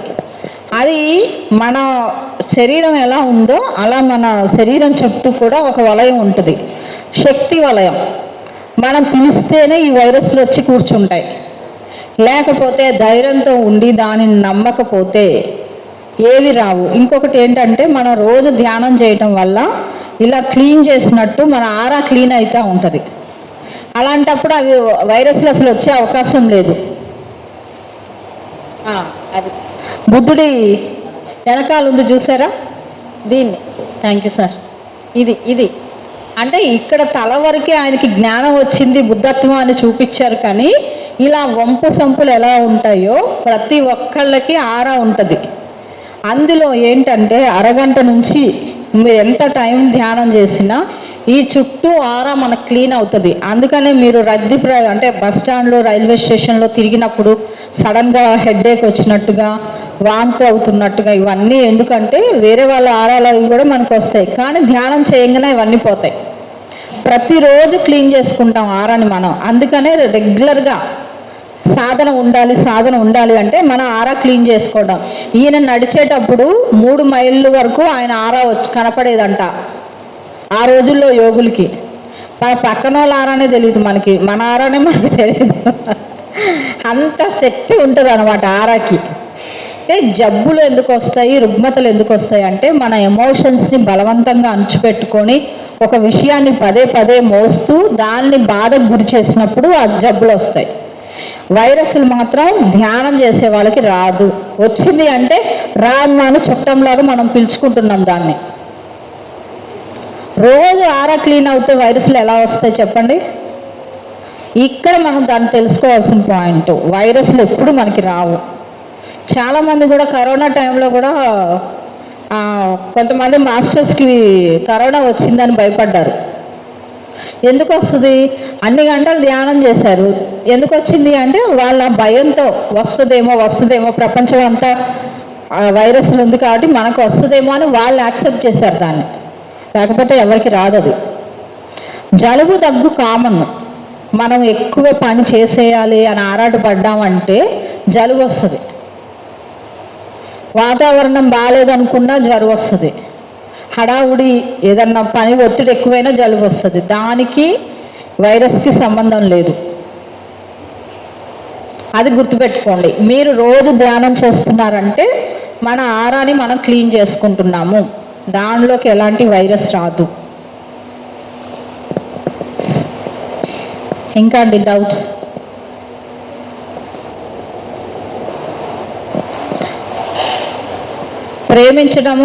ప్రేమించుకోవడము అది బాగా నేర్చుకోండి.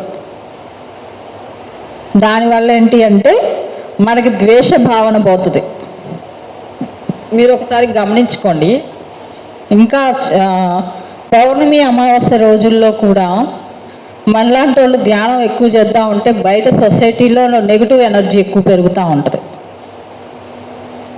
వాళ్ళు ఏదో ఒక రూపంలో, మనమేమో పాజిటివ్ లవ్ స్ప్రెడ్ చేస్తాము, వాళ్ళేమో ద్వేషాన్ని. ప్రతిసారి అంతే. పాలిటిక్స్ అట్లాగే ఉంటాయి. ఒక పార్టీకి ఇంకో పార్టీకి పడదు. అక్కడ ఎలా తయారవుతారు అంటే మనిషిని ద్వేషించే స్థాయిలోకి వెళ్ళిపోతుంది అది. అలాంటి వాటిలో మనం డైరెక్ట్గా పాల్గొనవద్దు, ఏమంటారు, రియాక్ట్ అవ్వద్దు, రియాక్షన్ చేయొద్దు అంటారు. అంటే తెలియకుండానే ఏమవుతుంది, మనసు స్పందిస్తుంది. మనసు స్పందించినప్పుడు కొంతమంది ఏం చేస్తారు, యాక్షన్లోకి దిగుతారు. అక్కడ కొట్టుకునే దాకపోతుంది. అంటే లేడీస్ ఎవరో మనలాంటి వాళ్ళు వెళ్తారని కాదు, కానీ సొసైటీ పరంగా జరిగేది. ఎందుకంటే స్టార్టింగ్లో ఈ మధ్య అసలు సోషల్ మీడియా వాట్సాప్ తప్ప ఇంకేది ముట్టుకోవట్లేదు, కానీ ఫేస్బుక్ చూస్తే ఘోరంగా ఉండేవి అవి. ఎవడన్నా పడకపోతే వాడు తిట్టుకోవాలి, కానీ వాళ్ళ ఇంట్లో అక్క చెల్లెల్ని అమ్మల్ని తిట్టే స్థాయికి ఎదిగిపోయేవాళ్ళు అనమాట. అందుకు ఆ టైంలో ఏంటి అంటే ఏవి పట్టించుకోకుండా సాధనలో ఎక్కువ ఉండటం, ఇవన్నీ కూడా ఏంటంటే మన ఎనర్జీని ఇట్లా స్ట్రా వేసి లాగేసినట్టు లాక్కుంటాయి. అందుకు ఇవి కూడా జరుగుతూ ఉంటాయి. దాడి అనమాట, భౌతిక దాడులు ఇవి. అంటే డైరెక్ట్గా మనం వచ్చి కొట్టడం కాదు, ఎమోషనల్గా వీక్ చేయటానికి ఇవన్నీ జరుగుతూ ఉంటాయి. ఎప్పుడైతే ఎమోషనల్గా మనం డౌన్ అవుతామో మన ఎనర్జీ ఇలా లాగేస్తారు. అయితే మనకెవరు ఆ సినిమాలో చూపించినట్టు భూతాల్లాగా రాక్షసుల్లాగా కనపడరు, మన చుట్టూ ఉన్న మనుషుల్లోనే అది జరిగిపోతూ ఉంటుంది. అలా అని ఇక్కడ మనిషి అంటే భయపడమని ద్వేషించమని నేను చెప్పట్లేదు. మనం వాటి పట్ల అవగాహన కలిగిస్తే అవి మనకి ఏమీ ఇబ్బంది కలిగించదు. అందుకు మనిషిని ప్రేమించాలి కానీ ద్వేషించద్దు. ద్వేషించామో మళ్ళీ ఆ ఎనర్జీ ఆ ద్వేషానికి ఇచ్చేస్తాం. వీలైనంత వరకు వాళ్ళు అలాగే ఉంటారు, ఇది నాకు సంబంధం లేని ఆలోచన, సంబంధం లేని పనులు అనుకొని మనం అక్కడి నుంచి తప్పుకోవాలి. అందుకు ఎక్కువ పౌర్ణమి అమావాస్యలో కూడా సొసైటీ పరంగా కానీ దేశం పరంగా కానీ ప్రపంచ పరంగా కానీ యుద్ధాలు జరుగుతూ ఉంటాయి, న్యూస్లో వస్తుంటాయి కదా. అవన్నీ కూడా మనం తెలియకుండానే యాక్సిడెంట్లు జరిగినాయి అని, లేకపోతే ఇది జరిగిందని అది జరిగిందని జరుగుతూనే ఉంటాయి. రీసెంట్గా కూడా 3-4 సంవత్సరాల నుంచి పని ఎంత పెరిగిందో, ఆధ్యాత్మిక సేవ అంత పెరిగిందో, ఎలాంటి టెస్టింగ్లు వచ్చినాయి అంటే మనం నించుంటామా భయపడి మానేస్తామా ఈ సేవని, శారీరకంగా ఇబ్బంది పెట్టడానికి. అంటే ఎలా చెప్పాలి, శివరాత్రికి మామూలుగా ఆఫీస్లో బండి డ్రైవింగ్ క్లాసుల కోసం తిరగటం వల్ల ఇది సయాటికా పెయిన్ ఎక్కువైపోయి శివరాత్రికి బస్సు వేసి కడతాలు తీసుకెళ్ళాం. దానివల్ల ఏంటంటే సీట్ అడ్జస్ట్మెంట్లో మనకి ఎలా ఉంటుంది, అందరికీ సీటు దొరకాలి కాబట్టి తీసుకెళ్ళిన వాళ్ళు అడ్జస్ట్ అయిపోయి కడ్డీ మీద కూర్చోవాల్సి వచ్చింది. అది అయిపోయిన తర్వాత వచ్చేటప్పటికి విపరీతమైన జ్వరం, కాలు ఇంతలా వాసింది. అందరూ ఏంటి కాళ్ళు వాసినాయి అంటే కిడ్నీ ప్రాబ్లం వచ్చిందేమో, ఇక రకరకాల భయాలు పెడతారు కదా, కిడ్నీ ప్రాబ్లం వచ్చిందేమో, నీళ్లు సరిగ్గా తాగవు కదా, అట్లా భయపెట్టడం అనమాట. కిడ్నీ ప్రాబ్లం వస్తే ఏంటి, మోషన్ సరిగ్గా అవ్వకూడదు, బాత్రూమ్కి వెళ్ళకూడదు, అన్నీ బాగా జరుగుతున్నాయి. ఎట్లా వస్తుందని నా వాదన. చివరికి పిఎంసీలో 2 క్లాసులు ఒప్పుకున్నా, జ్ఞానిభవ సత్యదర్శనం, వాటి కోసము యూట్యూబ్ ఎత్తుక్కొని అసలు ఇది దేనికి సంబంధించింది ఏంటో సయాటికా అని డౌట్ ఉందని చెప్పేసి యూట్యూబ్లో ఎతికితే మంత్రి సత్యనారాయణ గారి దాంట్లో ఇది సయాటికా, దీనికి ఒక ఆసనం వేయాలి అని చెప్తే వరుసగా 3 రోజులు, అంటే నేను గురువారం మొదలుపెట్టాను, గురువారం నైటు సెంటర్ క్లోజ్ చేయగానే ఇంటికి వెళ్ళిపోయి 9 గంటలకు ఆసనం వేసాను నేను. తర్వాత పొద్దున్నే సాయంత్రం ఆఫీస్ నుంచి వచ్చాక నైట్ పడుకునేటప్పుడు అలా 3 రోజులు వేసాక 4వ రోజు వాపు తగ్గాక నా క్లాసులకు వెళ్ళాల్సి వచ్చింది. ట్యాబ్లెటే మింగలేదు, ఇంతలా వాసిన కాలు నార్మల్ అయింది అలా ఆసనం ద్వారా. అంతేగాని అది హెల్త్ పరంగా. ఇంకొకసారి ఏమైంది, ఇవి పట్టేసినాయి, నీళ్లు తక్కువ తాగటం వల్ల తొడలు పట్టేసినాయి. దాన్ని ఏదో అంటారు, ఐడియా రావట్లేదు. అవేంటి అంటే బాడీలో డీహైడ్రేషన్ పెరిగిపోయింది నీళ్లు తాగకపోవటం వల్ల. అందరు ఏమనుకున్నారంటే ఆఫీస్ వాళ్ళు, నేను వారం రోజులు సిక్ అయ్యి హాస్పిటల్ అడ్మిట్ అవుతానని. సేమ్ ఫ్రైడే ఇంటికి వచ్చేసాను, నడవలేక ఆటో ఎక్కించి, ఆటో కాదు నా బండి మీదే కాలు ఇట్లా పైకి ఎత్తలేకపోతున్నా, కాలు ఇలా వదిలేసి డ్రైవ్ చేసుకుంటూ ఇంటికి వచ్చాను. అలాగే పడుకున్నా, వెళ్ళి డోర్ తీయటానికి కూడా ఓపిక లేదనమాట. వచ్చి మా చెల్లి, మా మరిది, తర్వాత వేరే సర్వ అందరూ నన్ను పట్టుకొని తీసుకెళ్లారు. హాస్పిటల్కి కూడా తీసుకెళ్ళలేదు, జస్ట్ అలా ఫోన్లో అడిగితే గవర్నమెంట్ డాక్టర్ ఏమన్నాడంటే, ఏం లేదమ్మా నీకు డీహైడ్రేషన్ పెరిగింది, నీళ్ళు బాగా తాగు, ట్యాబ్లెట్ వేసుకో అంటే, నేను 10-13 సంవత్సరాల నుంచి ట్యాబ్లెట్ వేసుకోవట్లేదు, నేను ట్యాబ్లెట్ వేసుకోనంటే అలా వద్దు, నీకు ఎక్కువ ట్యాబ్లెట్లు వద్దు, 2 ట్యాబ్లెట్లు చెప్తాను, కొబ్బరి నీళ్ళు తాగన్నారు. సరే అని తీసుకొచ్చారు. నేను ఇంతవరకు ట్యాబ్లెట్ వేసుకోలేదు. సరే అని చెప్పి వేసుకుంటే వామిటింగ్ అయిపోయింది, ట్యాబ్లెట్లు అన్నీ బయటకు వచ్చినాయి. ఇంకేం చేయాలని చెప్పి ధ్యానంలో కూర్చున్నాక ఇంకా ఆయన చెప్పినట్టు కొబ్బరి నీళ్ళు తాగాను, బాగా నీళ్లు తాగి పడుకున్నా. తెల్లారే సాయంత్రానికి జ్వరం లేదు, ఏం లేదు. మళ్ళీ నేను ఆటో బుక్ చేసుకొని ఇంటికి వచ్చేసాను. అలాగ ప్రయత్నాలు ఉంటాయి. ఆ 2 సంవత్సరాలు అంటే అట్లా అయింది. తర్వాత ఏంటి అంటే ఎమోషనల్గా 2022లో మా చెల్లి పెళ్లి చేసాం. అది నవంబర్ 4న పెళ్లి చేశాము. వాళ్ళిద్దరికి భార్యాభర్తలు ఇద్దరికి గురువుగారి బర్త్డే రోజు భోజనాలు పెడతా అంటే 1 వీక్ గ్యాప్ వస్తే బాగోదు అని నెక్స్ట్ డేనే రిసెప్షన్ లాగా 1 గంట ధ్యానం పెట్టి మెడిటేషన్ హాల్లోనే భోజనాలు పెట్టాం. చాలా బాగా జరిగింది. కరెక్ట్గా 3వ నెలలో ఇద్దరు భార్యాభర్తలు ఇద్దరు బండి మీద వెళ్తుంటే వెనక నుంచి టిప్పర్ గుద్ది ఇద్దరు స్పాట్.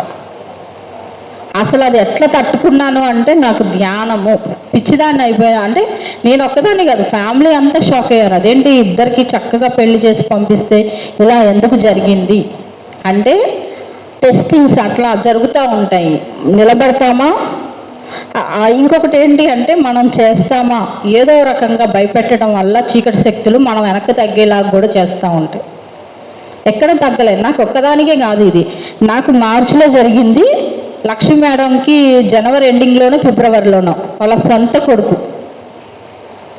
ఆవిడ మానేసిందా, మా సేవ ఇంకా ఊపందుకుంది ఇక్కడ. నేను ఒకటే అనుకుంటా, గురువు గారు మా చెల్లి మరిది రూపంలో నాకు ఇంకా సేవ చేయటానికి వాళ్ళు ఇంకా నాకు హెల్ప్ చేస్తున్నారు అనుకుంటా హాస్టల్గా.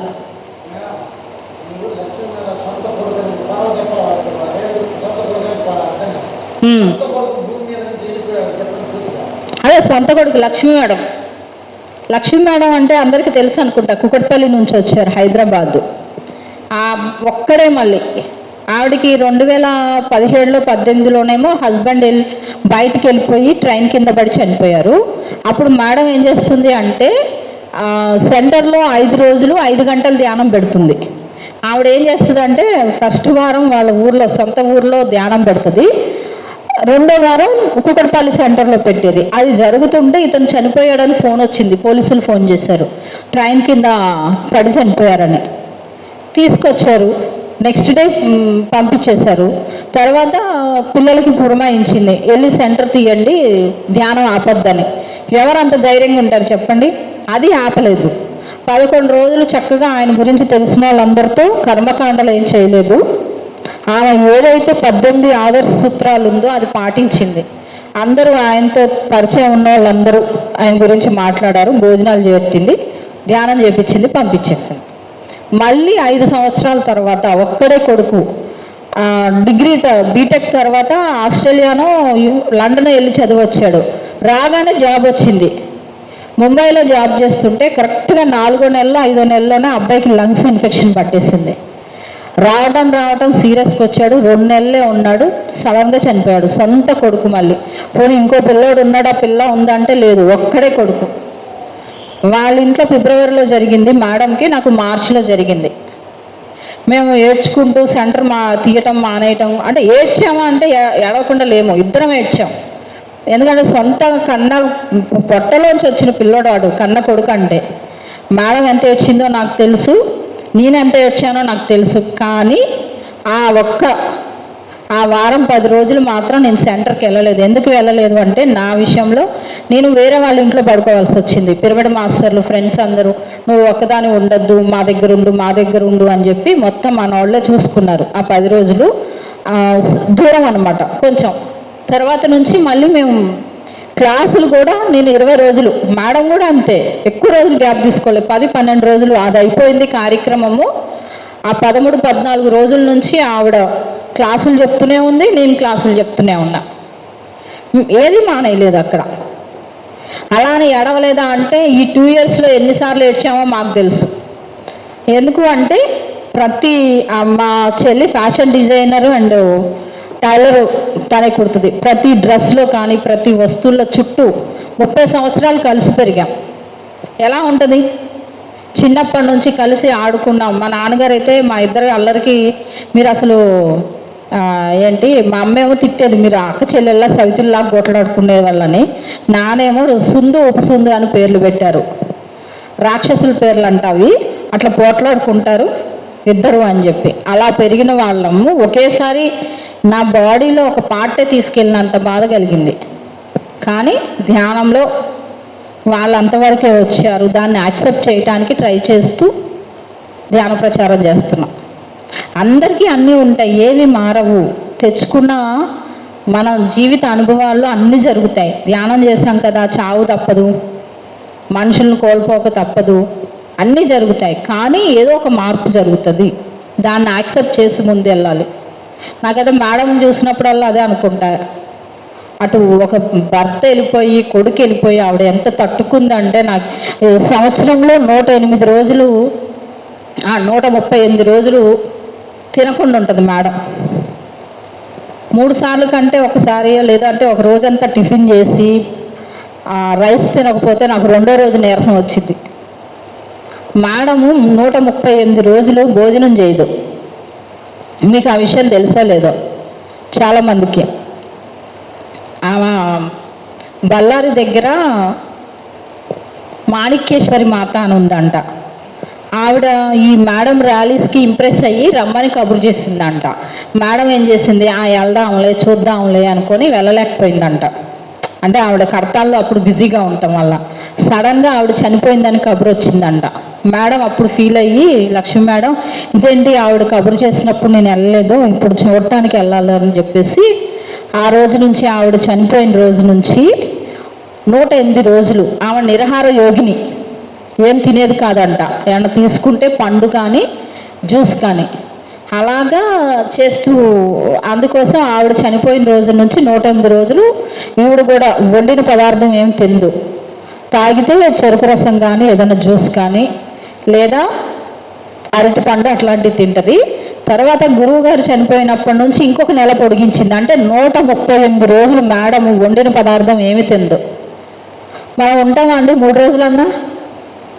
మళ్ళీ ఈ 138 రోజుల్లో మీరు నెల్లూరు వాళ్ళు పిలవని, ఇంజమూరు వాళ్ళు పిలవని, విజయవాడ వాళ్ళు పిలవని, కర్నూలు వాళ్ళు పిలవని, ఎక్కడ నేను తినట్లేదు ఉపవాసంలో ఉన్నా అని చెప్పదు. వస్తుంది, క్లాస్ చెప్తుంది, వెళ్ళిపోద్ది.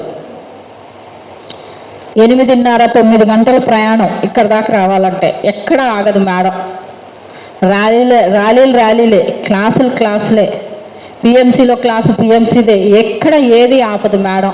ఈరోజు ఇక్కడ దిగుతుంది, ఈరోజు ఇంకొక రోజు ఇంకో చోటుకి వెళ్తుంది, ఇంకో రోజు ఇంకో చోటుకి వెళ్తుంది. 3 రోజులు వరుస ప్రయాణాలు ఉంటాయి మేడంకి.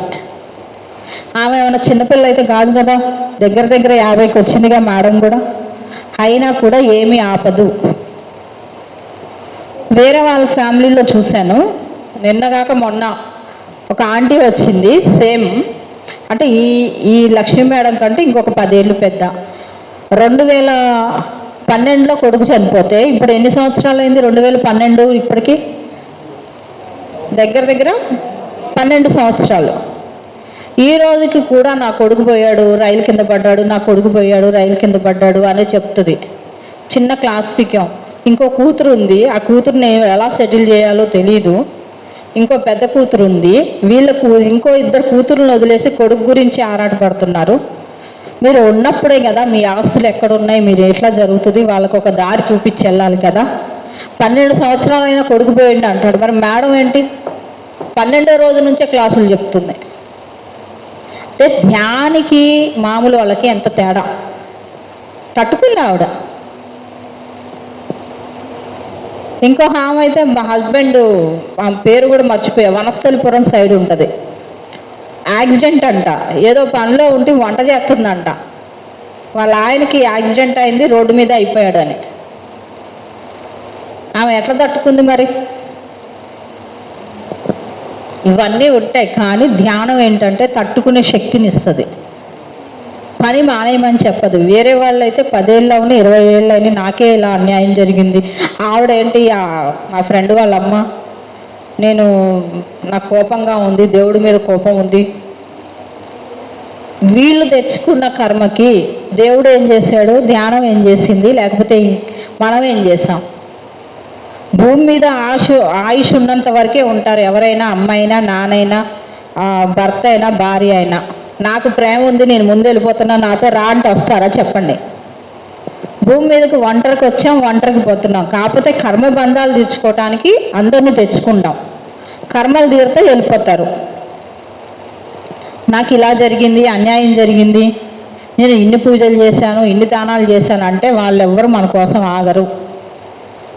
అయిపోయినాయి, వాళ్ళ శ్వాసలు లెక్కగట్టి తీసుకెళ్ళిపోయారు. మొన్న రీసెంట్గా ఒక ఆంటీ వాళ్ళ అమ్మాయి, అంటే ఆ అమ్మాయి నా వయసు ఉంటుంది, రైల్వే ఎంప్లాయీ, సడన్గా మన ధ్యానం మహాయాగం జరిగేటప్పుడు సిక్ అయ్యి 15 రోజులు హాస్పిటల్ అడ్మిట్ అయింది. లంగ్స్ ఇన్ఫెక్షన్ వచ్చి. తర్వాత చూస్తే మనిషి ఇలా అయిపోయింది. చూడలేక మన సెంటర్ నుంచి ఒక 5-6 వెళ్ళి గ్రూప్ మెడిటేషన్ చేపించాక నేను అన్నా 11 రోజులు వస్తాను అంటే రోజుకు ఒక అరగంట కానీ గంట కానీ కూర్చోమనండి సుహాసిని అని చెప్పి పని కట్టుకొని రోజు వెళ్ళి ధ్యానం చేపిస్తుంటే 11 రోజులు ఎట్లాగో పూర్తి చేసాం. ఆ 11 రోజుల్లో 2వ రోజు 3వ రోజు సడన్గా నాకు ధ్యానంలో ఫస్ట్ శ్రీ మహావిష్ణువు కనపడ్డాడు, తర్వాత కృష్ణుడు కనపడ్డాడు. నవ్వుతున్నారు. ఏంటి వీళ్ళు ఎందుకు కనపడుతున్నారు నాకు? నేను ధ్యానంలో ఆలోచిస్తుంటే చివరికి నవ్వుతూ యముడికి మారాడు. నాకు చచ్చి భయం వేసింది. ఇది ఎక్కడికి వాళ్ళే బాబు, నేను ధ్యానం నా భయం ఏంటంటే మనమేమో ధ్యానం మొదలుపెట్టాం, ఆమెమో 3 రోజుల క్రితం హాస్పిటల్ నుంచి వచ్చింది. ఇప్పుడు యముడు ఎందుకు వచ్చాడు మనకి? ఎప్పుడు మన కోసం వస్తే ఓకే, హ్యాపీగా వెల్కమ్ చెప్తాం. పక్కన వాళ్ళ కోసం వచ్చాడంటే ఇక్కడ ఏం జరుగుతుందో అని భయం. దానికి మళ్ళీ అలజడి తగ్గించుకొని అక్కడ అర్థం కాలేదు, వెళ్ళిపోయిన తర్వాత ఒక గంట తర్వాత సెంటర్ ఓపెన్ చేయడానికి వెళ్తున్నా, ఇంటి ముందు టెంట్ వేసింది. నా గుండె డక్కుమంది, ఇందాకే నేను ధ్యానం చేపించి వచ్చాను, ఇక్కడ ఏం జరిగింది అని. ఇది ఎక్కడికి అలా అని చెప్పి మళ్ళీ ఫోన్ చేయడానికి ధైర్యం రాలేదు, వెళ్ళిపోయాం. మళ్ళీ సెంటర్ క్లోజ్ చేసి వస్తున్నా, 9:30 అయింది. ఆ టెంట్ ఎవరు ఇంటి ముందు వేశారో నాకు అర్థం కావట్లేదు. చూసే మెల్లగా 2వ రోజు మళ్ళీ వెళ్ళినప్పుడు చూస్తే పక్కకేసింది. అమ్మాయి అనుకున్నా, ఫస్ట్ ఊపిరి పీల్చుకున్నా. తర్వాత మెల్లగా మాటల్లో దింపి ఆంటీ అక్కడ ఎవరంటే ఇట్లా పక్కింట ఆవిడ ఏజ్ 80 ఉన్నాయి అవన్నీ చెప్పాక అప్పుడు బయటపెట్టా. నిన్న ఇట్లా మనం ధ్యానం చేసేటప్పుడు ఫస్ట్ శ్రీ మహావిష్ణువు, తర్వాత నవ్వుతూ కృష్ణుడిగా మారి ఆ కృష్ణుడే. మళ్ళీ ఎట్లా చూస్తాం మనం? కృష్ణుడు వేరు, విష్ణు వేరు, అందరూ ఒకటే కదా, సృష్టికర్త నుంచి వచ్చిన వాళ్ళే. కాకపోతే వాళ్ళు పూర్ణాత్మలు. మళ్ళీ యముడు వేరు. యముడు అంటే ఒక విలన్లాగా చూస్తాం కదా, అందరూ ఒక్కటే. అక్కడ అయితే నేను భయపడ్డాను. అంటే అందరూ కన్ఫ్యూజ్ అయ్యారు. వాకిలు ఊడ్చేవాడు కూడా వచ్చి చూసి ఎవరింటి ముందమ్మా టెంట్ అని అడిగింది అని ఆవిడ అప్పుడు చెప్తుంది. నాకు ఇలా యముడు వచ్చాడు అంటే ఆ టయానికి వచ్చాడు, కరెక్ట్గా ఆ టయానికి ఆవిడని తీసుకెళ్ళిపోయారు. కొన్ని మనకు ముందు తెలుస్తాయి. తెలిసినప్పుడు ఫస్ట్ కంగారు వస్తుంది, భయం వస్తుంది, మన వాళ్ళకి ఏమన్నా అవుతుందని. కానీ మళ్ళీ అది అర్థం చేసుకోవాలి. ఇట్లాంటివన్నీ కూడా ఒక్కొక్కసారి మనల్ని ఇబ్బంది పెట్టే విషయాలు కూడా జరుగుతాయి. అంటే సేవ చేద్దామని వెళ్తే కూడా ఒక్కొక్కసారి మనకి రివర్స్ అయ్యే విషయాలు ఉంటాయి. అలా అని దేన్ని మానేయొద్దు, భయపడొద్దు, చేసుకుంటూ వెళ్ళిపోవడం వరకే. ఒకవేళ అక్కడ ఎవరన్నా వాళ్ళకి నచ్చక కోపంతో తిట్టినా తీసుకోవద్దు. ఒక్కొక్కసారి అవమానాలు ఎదురవుతాయి. గురువు గారికే తప్పలే అవమానం. అందుకే ఆయన మానం మధురం, అవమానం మధురం అని చెప్పుకుంటూ వచ్చారు. దేన్ని కూడా తీసుకోవద్దు. ఎందుకంటే ఇక్కడ మనం అక్కడ నుంచి ఆ అవమానం నుంచి మానం నుంచి ఎదగటానికి అనుభవాలు వస్తాయి. అక్కడ పట్టుకొని ఉంటున్నాం అంటే మనం ఎదగట్లేదు. ఆ ఎమోషన్ నుంచి అది దాటి ఓకే వచ్చిందా, సరే అయింది, అవమానం జరిగింది, ఏం చేస్తాము?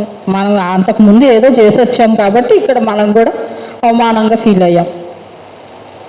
దాన్ని రేపటికి ఎల్లుండికి నెల రోజుల అవమానాన్ని మొయ్యొద్దు.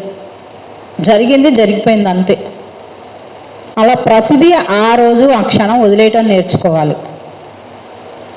అట్లా అయితే ఏంటంటే కొత్త కర్మ అవ్వదు మనకి జీవితంలో. ఏ రోజు ఆ రోజు వదిలేస్తే. అలా కాకుండా దాన్ని రేపు ఎల్లుండి నెలకి సంవత్సరాల తరబడి మోస్తాము అంటే దానికి సంబంధించిన భావోద్రేకమే కర్మగా మారుద్ది. బదులు తీర్చాలి ప్రతిదాన్ని మనం. అది ఈ జన్మలో తీర్చకపోతే మళ్ళీ ఇంకో జన్మ ఎత్తాలి. ధ్యానం ద్వారా ఏంటి అంటే కర్మ లేని స్థితికి ఎదగవచ్చు. ఇక్కడ మాటలు, సరి అయిన మాటలు, సరి అయిన పనులు చేస్తూ సేవ, ధ్యానం, సేవ ఇవి ఉంటే కర్మరహిత స్థితికి వెళ్తాం. అవి లేకుండా తిట్టిందే తిట్టి, శాపనార్థాలు పెట్టిందే శాపనార్థాలు, లేకపోతే చేసిన పిచ్చి పనులు చేస్తూ ఉంటే కొత్త కొత్త కర్మలు యాడ్ అవుతాయి. పాతదే తీర్చుకోము, మళ్ళీ కొత్త కర్మల వల్ల ఎలా ఉంటుందండి? దానికోసం ఏంటంటే మనం మాట వాడేటప్పుడు జాగ్రత్తగా వాడాలి, చేసే పనులు జాగ్రత్తగా చేయాలి. లేదు మాట్లాడడం ఇష్టం లేదు, మౌనంగా ఉండమని చెప్పారు గురువుగారు. మన పనులు మనకి ఎవరికి నచ్చట్లేదు, వాళ్ళకి ఇష్టం లేదు, ఏం చేయకుండా కాముకు కూర్చోండి. ఎవరిని నొప్పించే పనులు చేయొద్దు. ఇక్కడ మారటానికి ఒక్కటే, నేను మార్పుకి సిద్ధంగా ఉన్నాను. ఇక్కడ గొంతు దగ్గర నేను మార్పుకి సిద్ధంగా ఉన్నాను. ఎప్పటికప్పుడు చెప్పుకోండి, ఏ మార్పు జరిగినా నేను మార్పుకి సిద్ధంగా ఉన్నాను. నాకు అది నచ్చదు, వీళ్ళు నచ్చరు, వాళ్ళు నచ్చరు అని ఉండదు, జరుగుతూనే ఉంటుంది. మనం ఉన్నా లేకపోయినా ఇక్కడ ఏం ఆగదు. కానీ అందులో ఉన్నాము కాబట్టి, మనం కూడా ఒక భాగం కాబట్టి అన్నిటినీ ఒప్పుకొని, అందరినీ ఒప్పుకొని ముందుకెళ్ళిపోవాలి. అందుకు నన్ను నేను ఒప్పుకుంటున్నాను, నన్ను నేను క్షమించుకుంటున్నాను. మనల్ని క్షమించుకున్నప్పుడే కదా మనకి వేరే వాళ్ళని క్షమించగలుగుతాం. మనకేంటి మాట పట్టింపు, నన్ను ఇలా అన్నది అలా అన్నది. అందుకే సినిమాల్లో కూడా చూపిస్తారు కదా, కొన్ని సంవత్సరాల వరకు మాట్లాడకుండా పగలతో ఉన్నవి.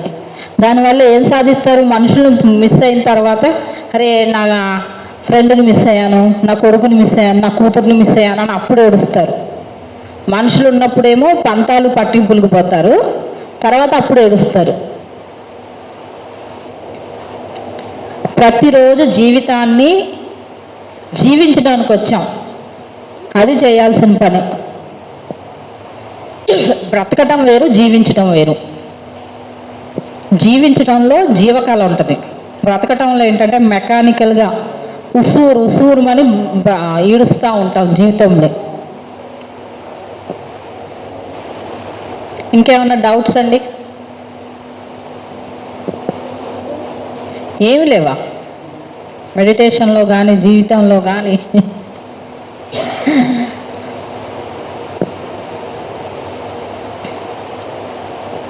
మళ్ళీ ధ్యానం చేద్దామా?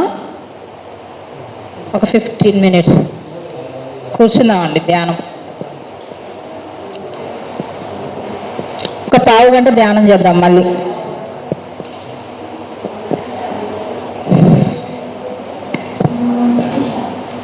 ఏంటండి?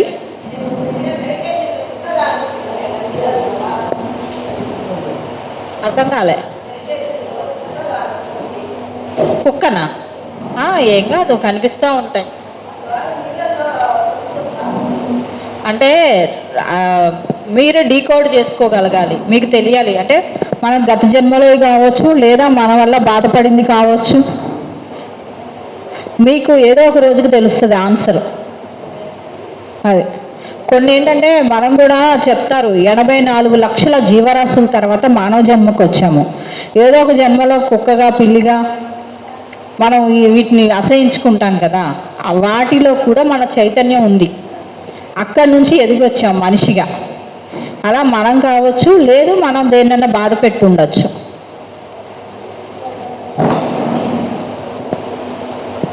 చెప్తారా అన్న? ఓకే అండి, కొద్దిసేపు ఒక పావు గంట ధ్యానం చేద్దాం.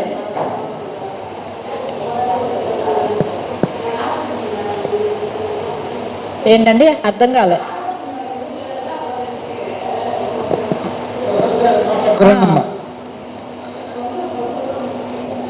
వినపడ్డం ఇక్కడికి వచ్చి మాట్లాడితే మిగతా వాళ్ళకి కూడా అర్థం అవుతుంది. చెప్తున్నా మీకు ఒక డౌట్.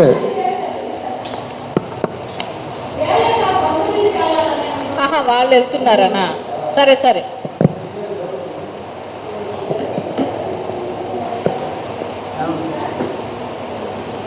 కళ్ళజోడు ఉన్న వాళ్ళు కళ్ళజోడు తీసేయండి.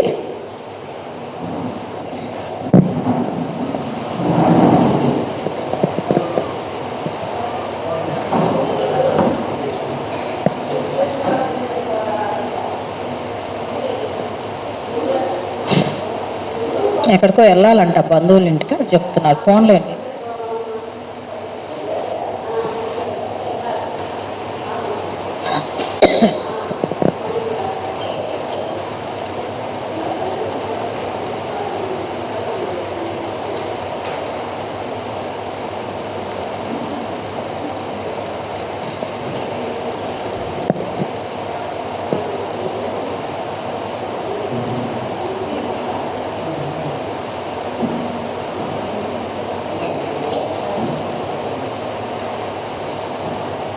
హాయిగా కూర్చుందా. కళ్ళు మూసుకోండమ్మా.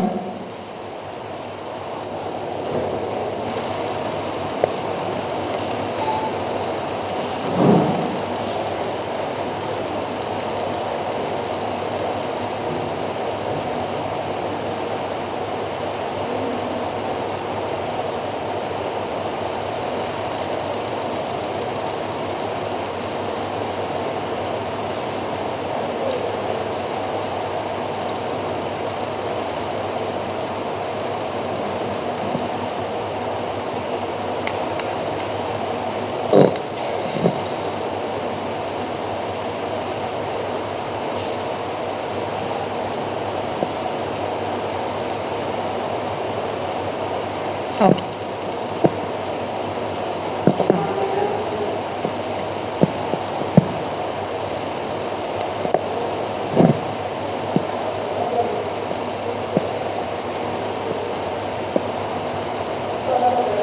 ఓకే. కరుణ అండి.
హాయిగా కూర్చుందాం.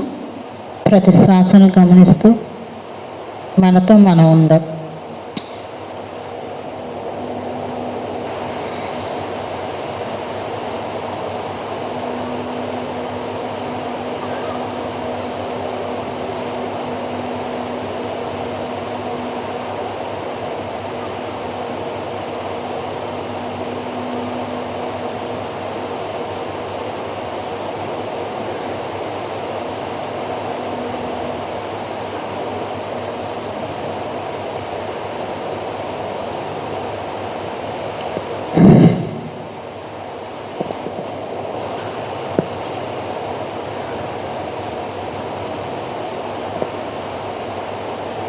నన్ను నేను ప్రేమించుకుంటున్నాను. నన్ను నేను ఇష్టపడుతున్నాను. నన్ను నేను ఒప్పుకుంటున్నాను. నన్ను నేను క్షమించుకుంటున్నాను.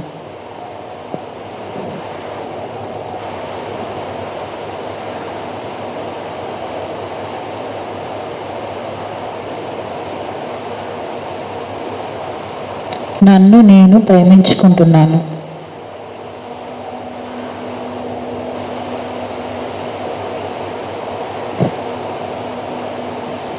నన్ను నేను ఇష్టపడుతున్నాను.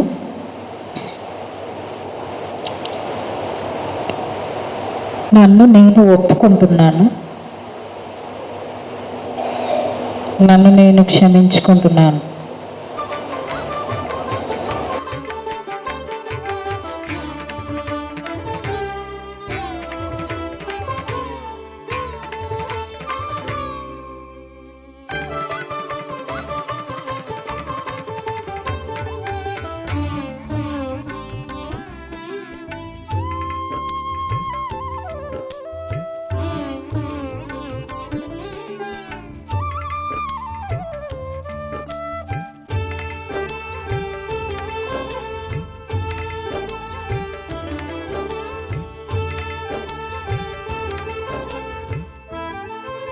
मृतस्य च तस्मात् अपरिहार्यर्थे न त्वं शोचितुम् अर्हसि.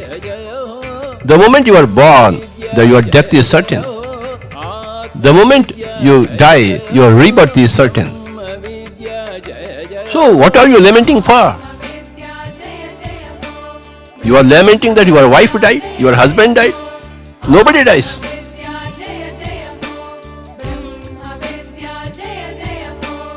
There is no death. There is only change,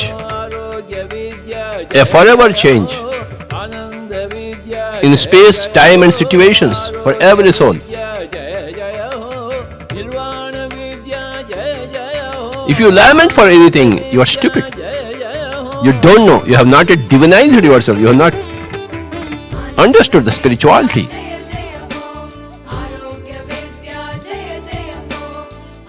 That which is born will have to die. That which dies will have to be reborn. Jatasya hi dhruvo mrityuh dhruvam janma mritasya cha tasmat apariharyarthe na tvam shochitum arhasi. If you lament for any reason, you are stupid.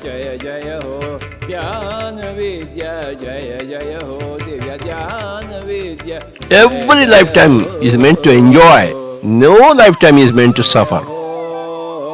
We suffer because of our own ignorance. We enjoy life because of our own wisdom.